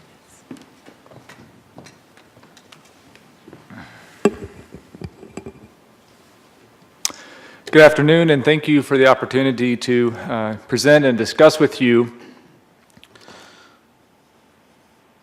regarding Venclexta, a new treatment for patients with AML. Apoptosis is referred to as programmed cell death and as a real hallmark for how cells become cancerous. And the prevention or the loss of the ability to undergo cell death really helps explain why tumor cells can be resistant to previously available therapies. One of the primary proteins that cancer cells use to prevent apoptosis is BCL2. Venclexta is a BCL2 inhibitor targeting the BCL2 protein in the cancer cells, then restoring the ability of those cancer cells to undergo apoptosis. In other words, restoring the ability of the tumor cell to undergo cell death. Recently, actually the day before Thanksgiving, just last month, the FDA approved Venclexta in combination with azacitidine, decitabine, or low-dose cytarabine for newly diagnosed patients with AML who are either age 75 and older or who have comorbidities that preclude the use of intensive chemotherapy. That approval was received Wednesday before Thanksgiving. We had Thanksgiving. The following week, the NCCN added Venclexta therapy to treatment guidelines for the initial treatment of these patients who have AML.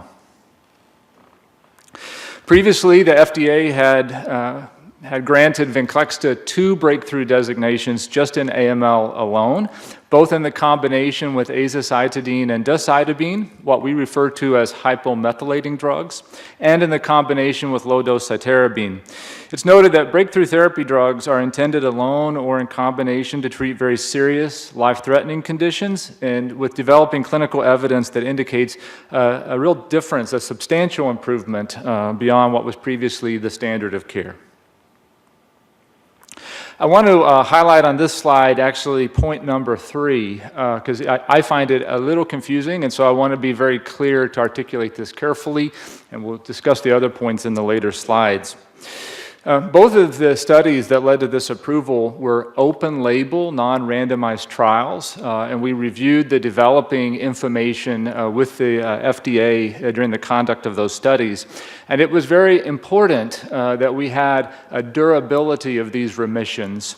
And so as we have generated this data, this was the data package that we brought forward. In other words, the studies are ongoing. The duration of the remissions, that information will continue to be received. This is the duration that the remissions were at the time of the filing, and we'll look forward to updating the true duration of the remissions in future opportunities. So hopefully many in the room have not personally or in your family been affected by AML, but AML is a very dangerous and rapidly fatal disease if the disease cannot be put in remission. You know, most other kind of tumors, if we can remove the tumor from the patient's body, regardless of what other normal tissues we had to remove, we refer to that as a remission. But AML is very different because it's a cancer of the bone marrow.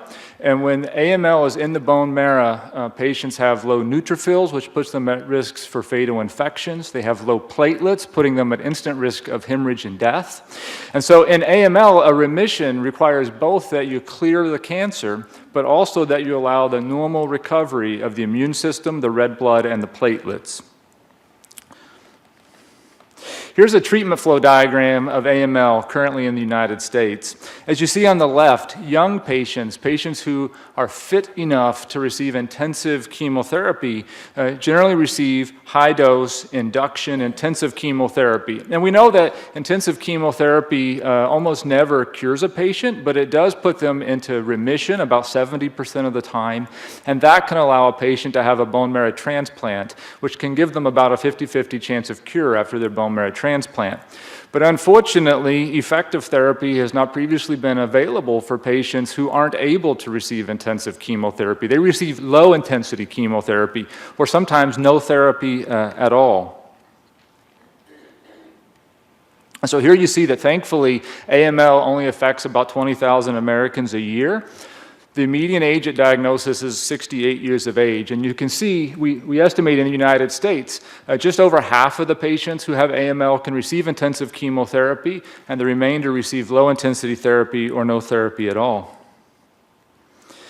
And although the median age is 68, you can further see about 10% of the patients or more are age 85 and older at the time of diagnosis. So truly a patient population who oftentimes intensive chemotherapy is not a realistic expectation for them.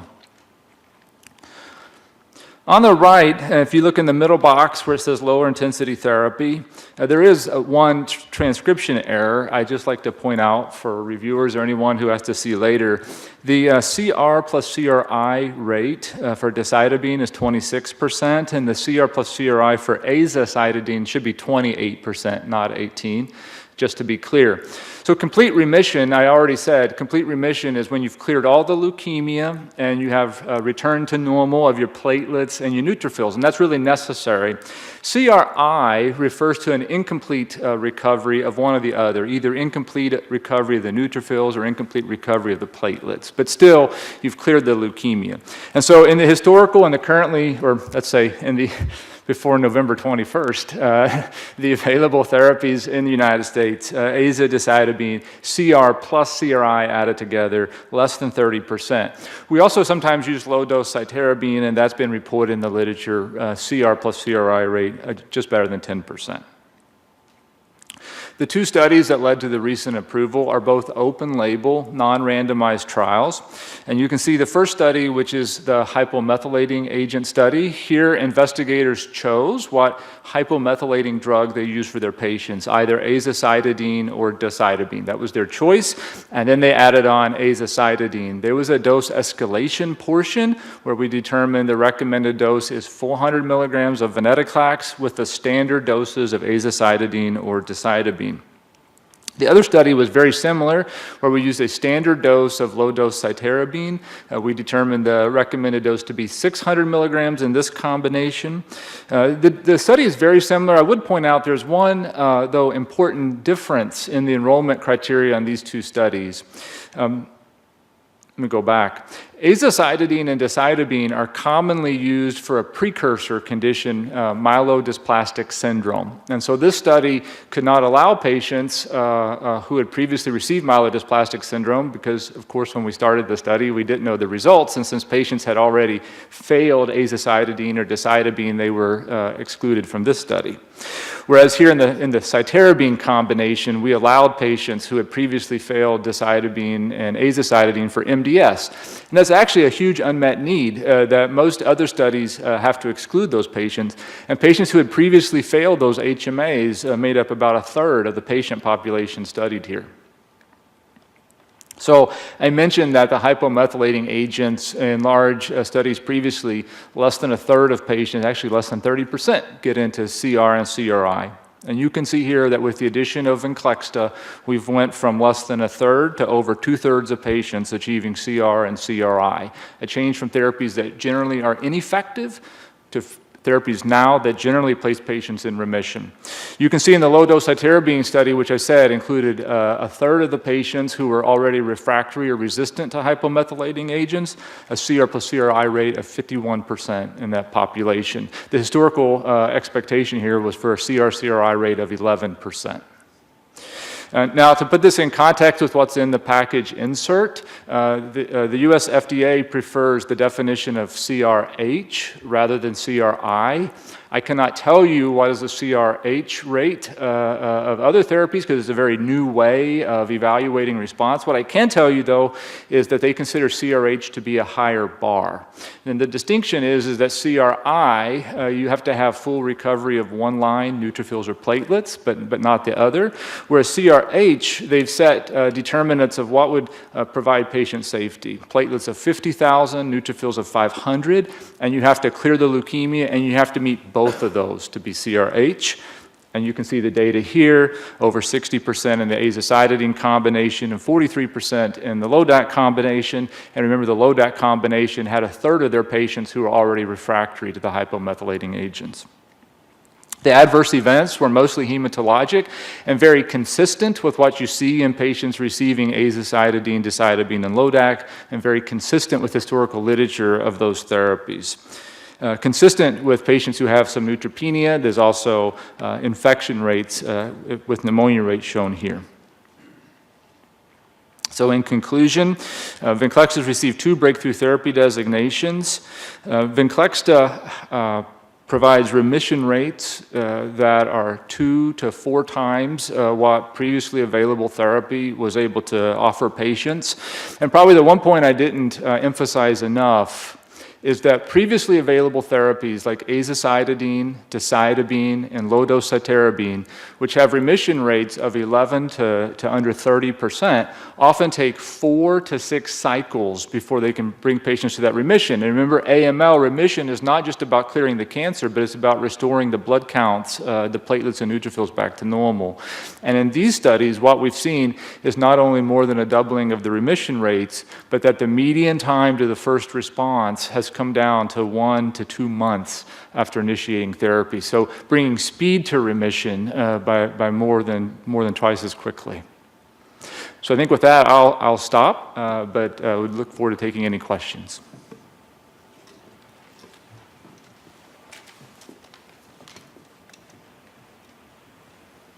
Hi, Dr. Shyam Periani from Strategy. Question for you. As you know, with these patients, the major issue with intensive chemotherapy is they don't complete their treatment. In your randomized study or both studies, did you have any dropout rate in any of those patients not being able to complete the assigned protocol?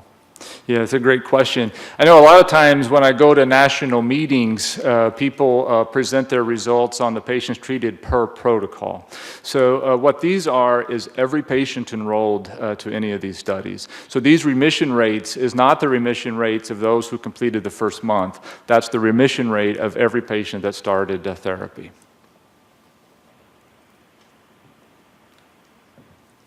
Okay. Moderator, can you open the lines for questions? The lines are already unmuted. Thank you. Do we have any questions on the line? Any questions for Dr. Hayslip? Hearing none, we thank you so much, Dr. Hayslip. Thank you very much. We'll continue by welcoming Dr. Luke Chen and Dr. Nicole Mahoney presenting Imirel.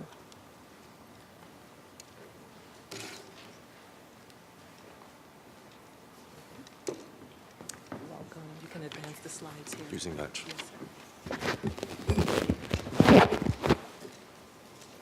Good afternoon.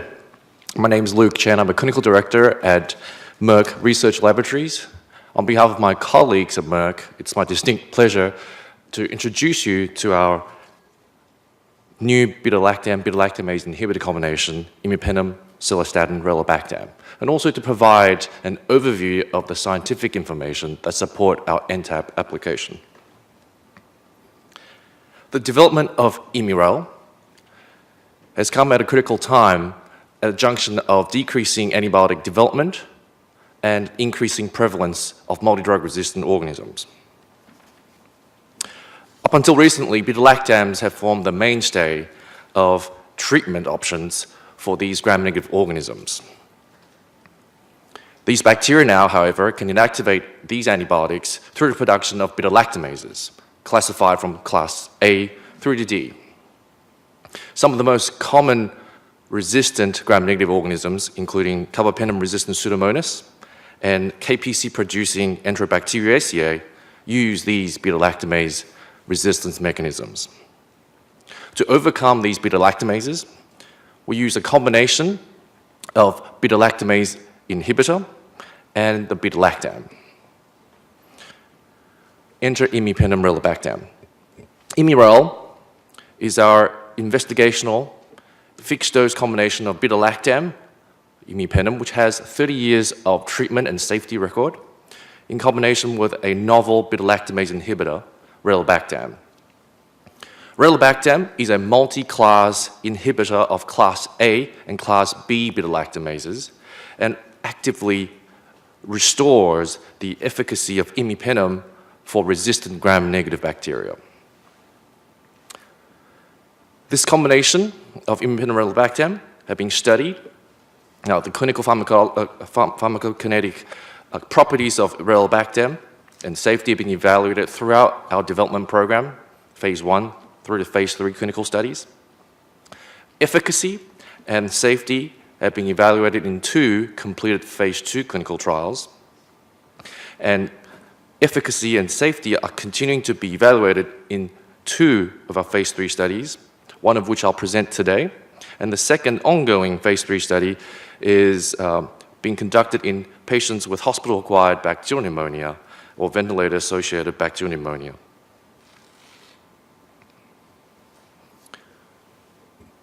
Imipenem-relebactam is seeking in the United States indication in adults aged 18 or older. It is a QIPD product and is receiving fast-track review.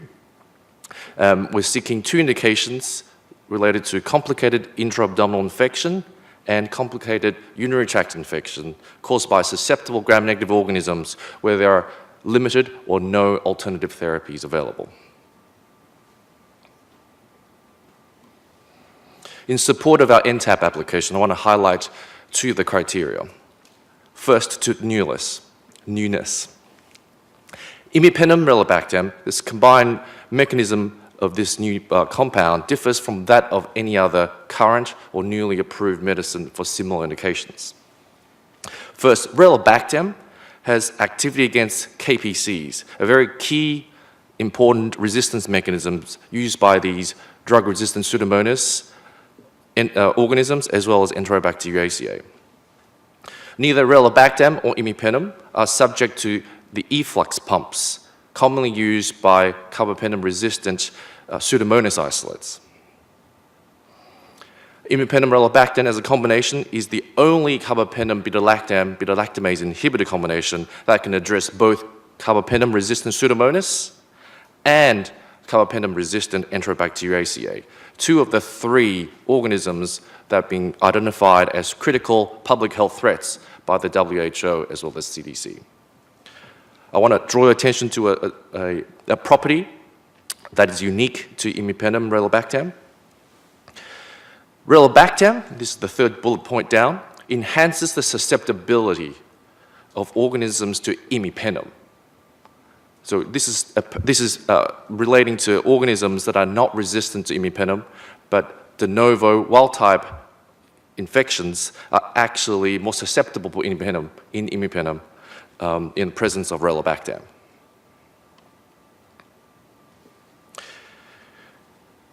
The substantial clinical improvement criterion extends over both clinical efficacy as well as safety. I'll provide an overview of the phase 3 study, which was conducted amongst patients with imipenem non-susceptible infections.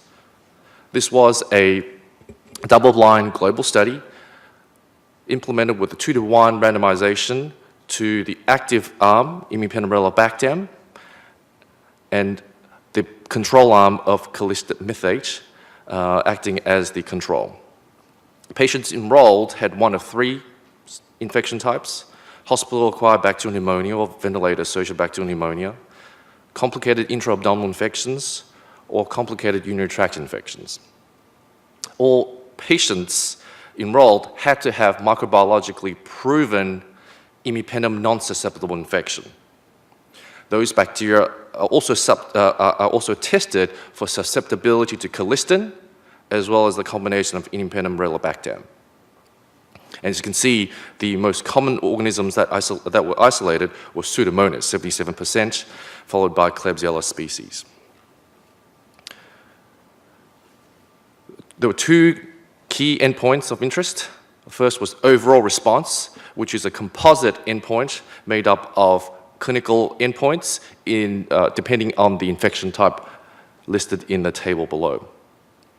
And the second key endpoint was that of treatment-emergent nephrotoxicity defined by the protocol.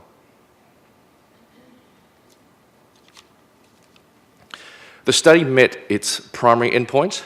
In the first row, you can see that in the category of favorable overall response, patients receiving imipenem-relebactam had 71.4% favorable overall response compared to 70% in those patients receiving the control treatment. Looking at the secondary efficacy results, at day 28, you can see that patients receiving imipenem-relebactam, again, had 71.4% overall favorable clinical response compared to only 40% in the colistimethate arm. And the all-cause mortality at day 28 showed that patients receiving imipenem-relebactam had only 9.5% all-cause mortality at day 28 compared to 30% in the treatment arm, in the comparator arm, I'm sorry.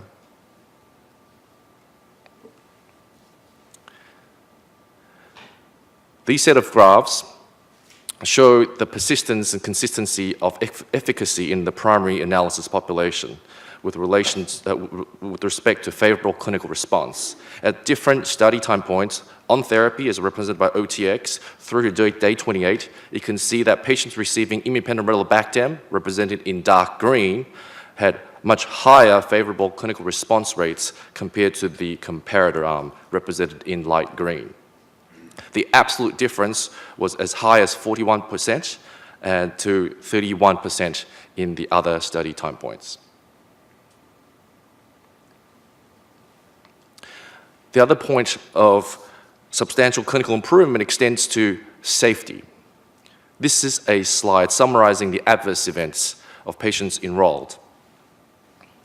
And you can see that in each and every displayed category of adverse events, patients treated with imipenem consistently had numerically lower proportion of adverse events than patients treated with the comparator.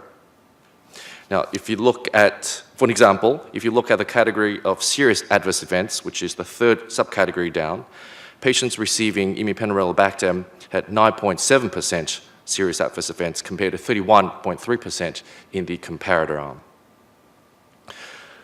The last category of adverse events, number of subjects with treatment-emergent nephrotoxicity, deserves additional attention, and it's highlighted in the next slide here. Development of treatment-emergent nephrotoxicity was a protocol-defined endpoint, and patients, you can see here displayed on the bar graph on the left, patients receiving imipenem represented in dark green. Those patients, only 10.3% of patients developed protocol-defined treatment-emergent nephrotoxicity as compared to more than half the patients receiving the comparator. So 56.3% of patients receiving colistamethate developed nephrotoxicity defined by the protocol. This was tested with a statistical comparison, and you can see that the two treatment arms, the difference was statistically significant with a p-value of 0.002. In the spirit of confirming this finding of nephrotoxicity in favor of imipenem, the study population was reanalyzed using two other internationally recognized definitions of nephrotoxicity, both the Contigo criteria as well as the rifle criteria displayed on the table to the right. And it is easy to see that the rate of nephrotoxicity was substantially lower in the group of patients receiving imipenem compared to the comparator arm. And if you look across, for example, in the Contigo classification, patients receiving imipenem had low proportions of stage 3 nephrotoxicity, 0, compared to 31.3% in the comparator arm. And even in mild renal injury, patients receiving imipenem only developed stage 1 disease in 17.2% as compared to 37.5% in the comparator arm. So in sum, Merck, the sponsor, believes that imipenem satisfies both the newness and the substantial clinical improvement criteria for NTAP application based on the efficacy, safety, and the clinical studies through preclinical as well as our phase 1 through to 3 clinical studies. Our position is based on this particular phase 3 study, including results showing numerically comparable overall response of imipenem compared to colistamethate, numerically favorable clinical response, as well as lower all-cause mortality at day 28 in favor of imipenem, and a significantly lower rate of treatment-emergent nephrotoxicity in subjects who received imipenem compared to colistamethate with a p-value of 0.002. Thank you for your attention, and we appreciate your consideration of our NTAP application. Happy to take any questions. Seeing no questions in the audience, do we have questions on the telephone lines? Moderator, please open the lines for questions.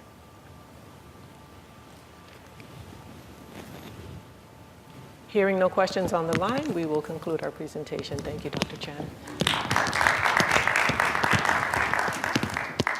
Our next presenter is Dr. Lynn Starr, presenting esketamine.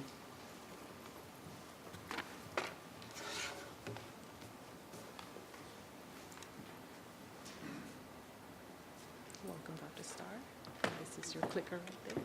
Thanks so much.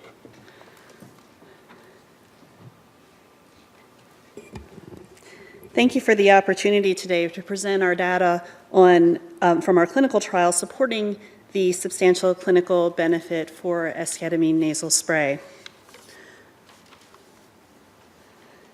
As noted on this slide, esketamine nasal spray has not yet been approved by the FDA. It is an investigational agent, and the clinical development program is robust and will be discussed in a few slides. Breakthrough therapy designation was granted by the FDA in 2013, and we expect after a submission of our NDA in September that the product will be reviewed, and we look forward to the FDA's decision in early next year. Just a little background on treatment-resistant depression. Major depressive disorder is estimated to have affected at least 16.2 million people in the year 2016.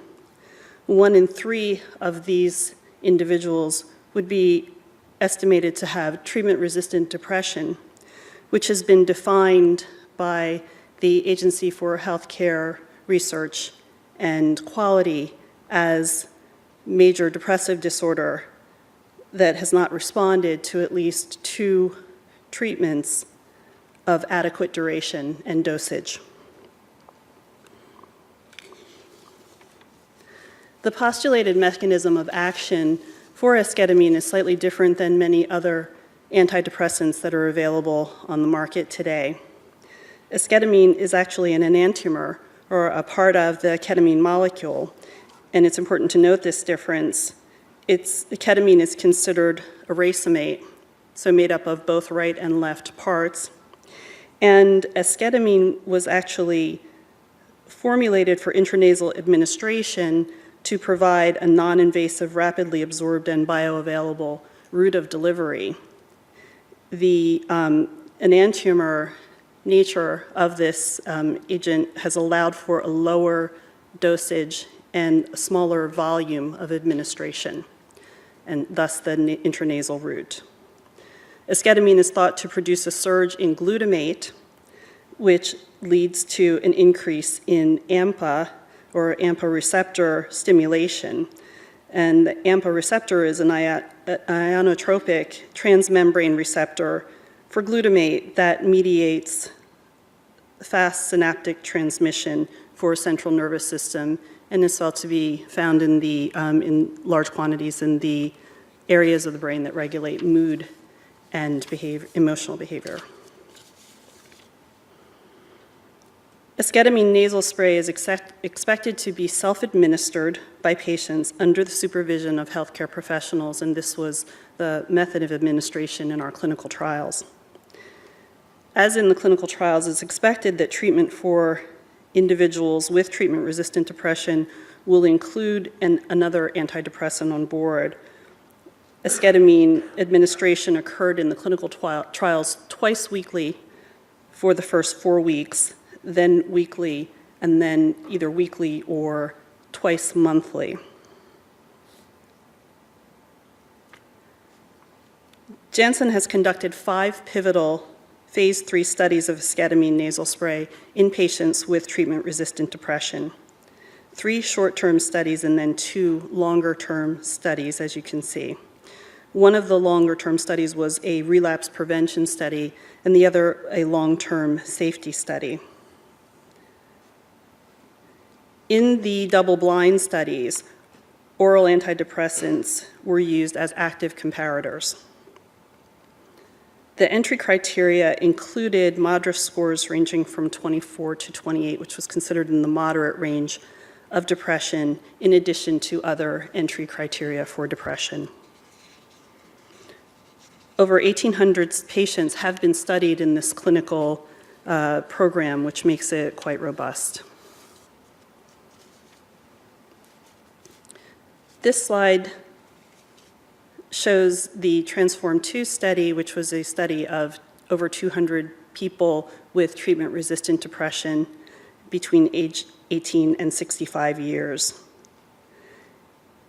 In this study, we were able to demonstrate that the mean MADRS score decreased from baseline to day 28. Greater improvements were seen among those treated with esketamine nasal spray and an oral antidepressant in comparison to those who were treated with placebo nasal spray and an oral antidepressant. The response was seen to be rapid in onset and increased over time with repeated dosing. If you look at this next slide, you will see that the first graph shows you in greater detail the results from the Transform study. And you will note that the response was seen within 24 hours, although it was not statistically significant in comparison to placebo nasal spray and oral antidepressants. But there was a statistically significant difference seen between the two treatment groups at day 28. The second graph demonstrates the results from the Transform-3 study, which was the study of people between the years of 65 and 86 years of age with treatment-resistant depression.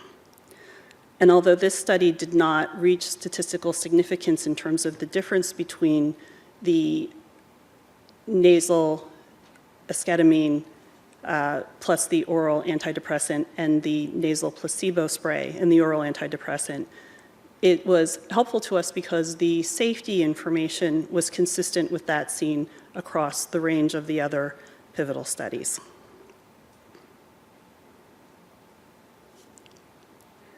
This graph is from the long-term relapse prevention study, and it shows the results of the 176 people with treatment-resistant depression that were identified as stable remitters. Stable remission was described as a MADRS score of greater than 12 in at least 3 of the last 4 weeks of optimization period. Relapse was defined as a MADRS score greater than 22 for 2 consecutive assessments that were separated by at least 5 to 15 days. In this study, we demonstrated that 26.7% of those in the esketamine plus antidepressant group compared with 45.3% of those in the antidepressant plus placebo group experienced relapse during the maintenance period. Treatment with esketamine was and an oral antidepressant was therefore seen to decrease the risk of relapse by 51%. This slide is a summary of some of the safety information from 4 of the phase 3 treatment-resistant depression studies. Most of the adverse events that were seen during the studies were mild or moderate in intensity and occurred on dosing days. Most also were short-lived and resolved within those same days. Dissociative symptoms and perceptual change symptoms were measured in these studies by the Clinical Assessment of Dissociative Symptoms Scale, or the CADS. Symptoms were seen to peak at approximately 40 minutes post-dose and returned, in most cases, to pre-dose values by 1.5 hours post-dose.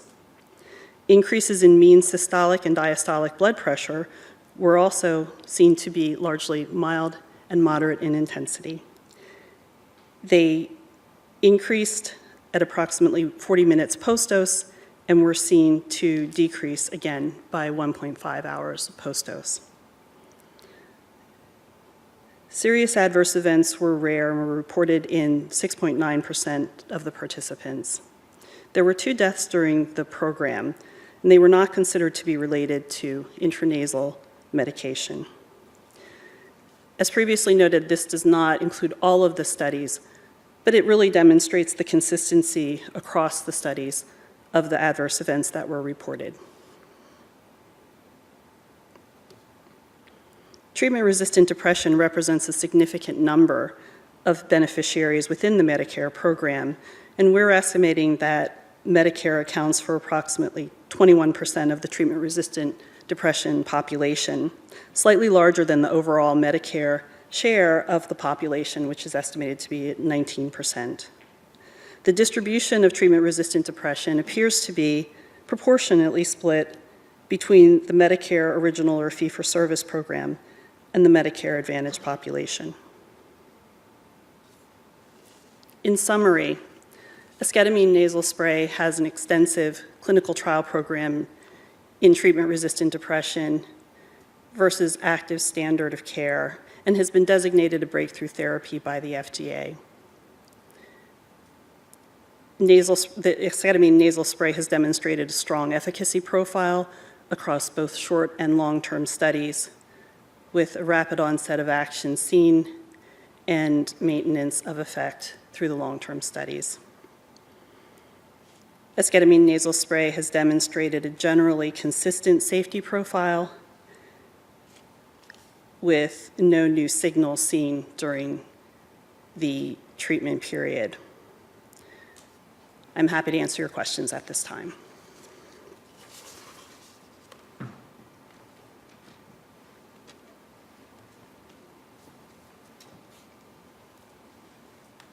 Seeing no questions in the audience, are there any questions on the line for Dr. Starr?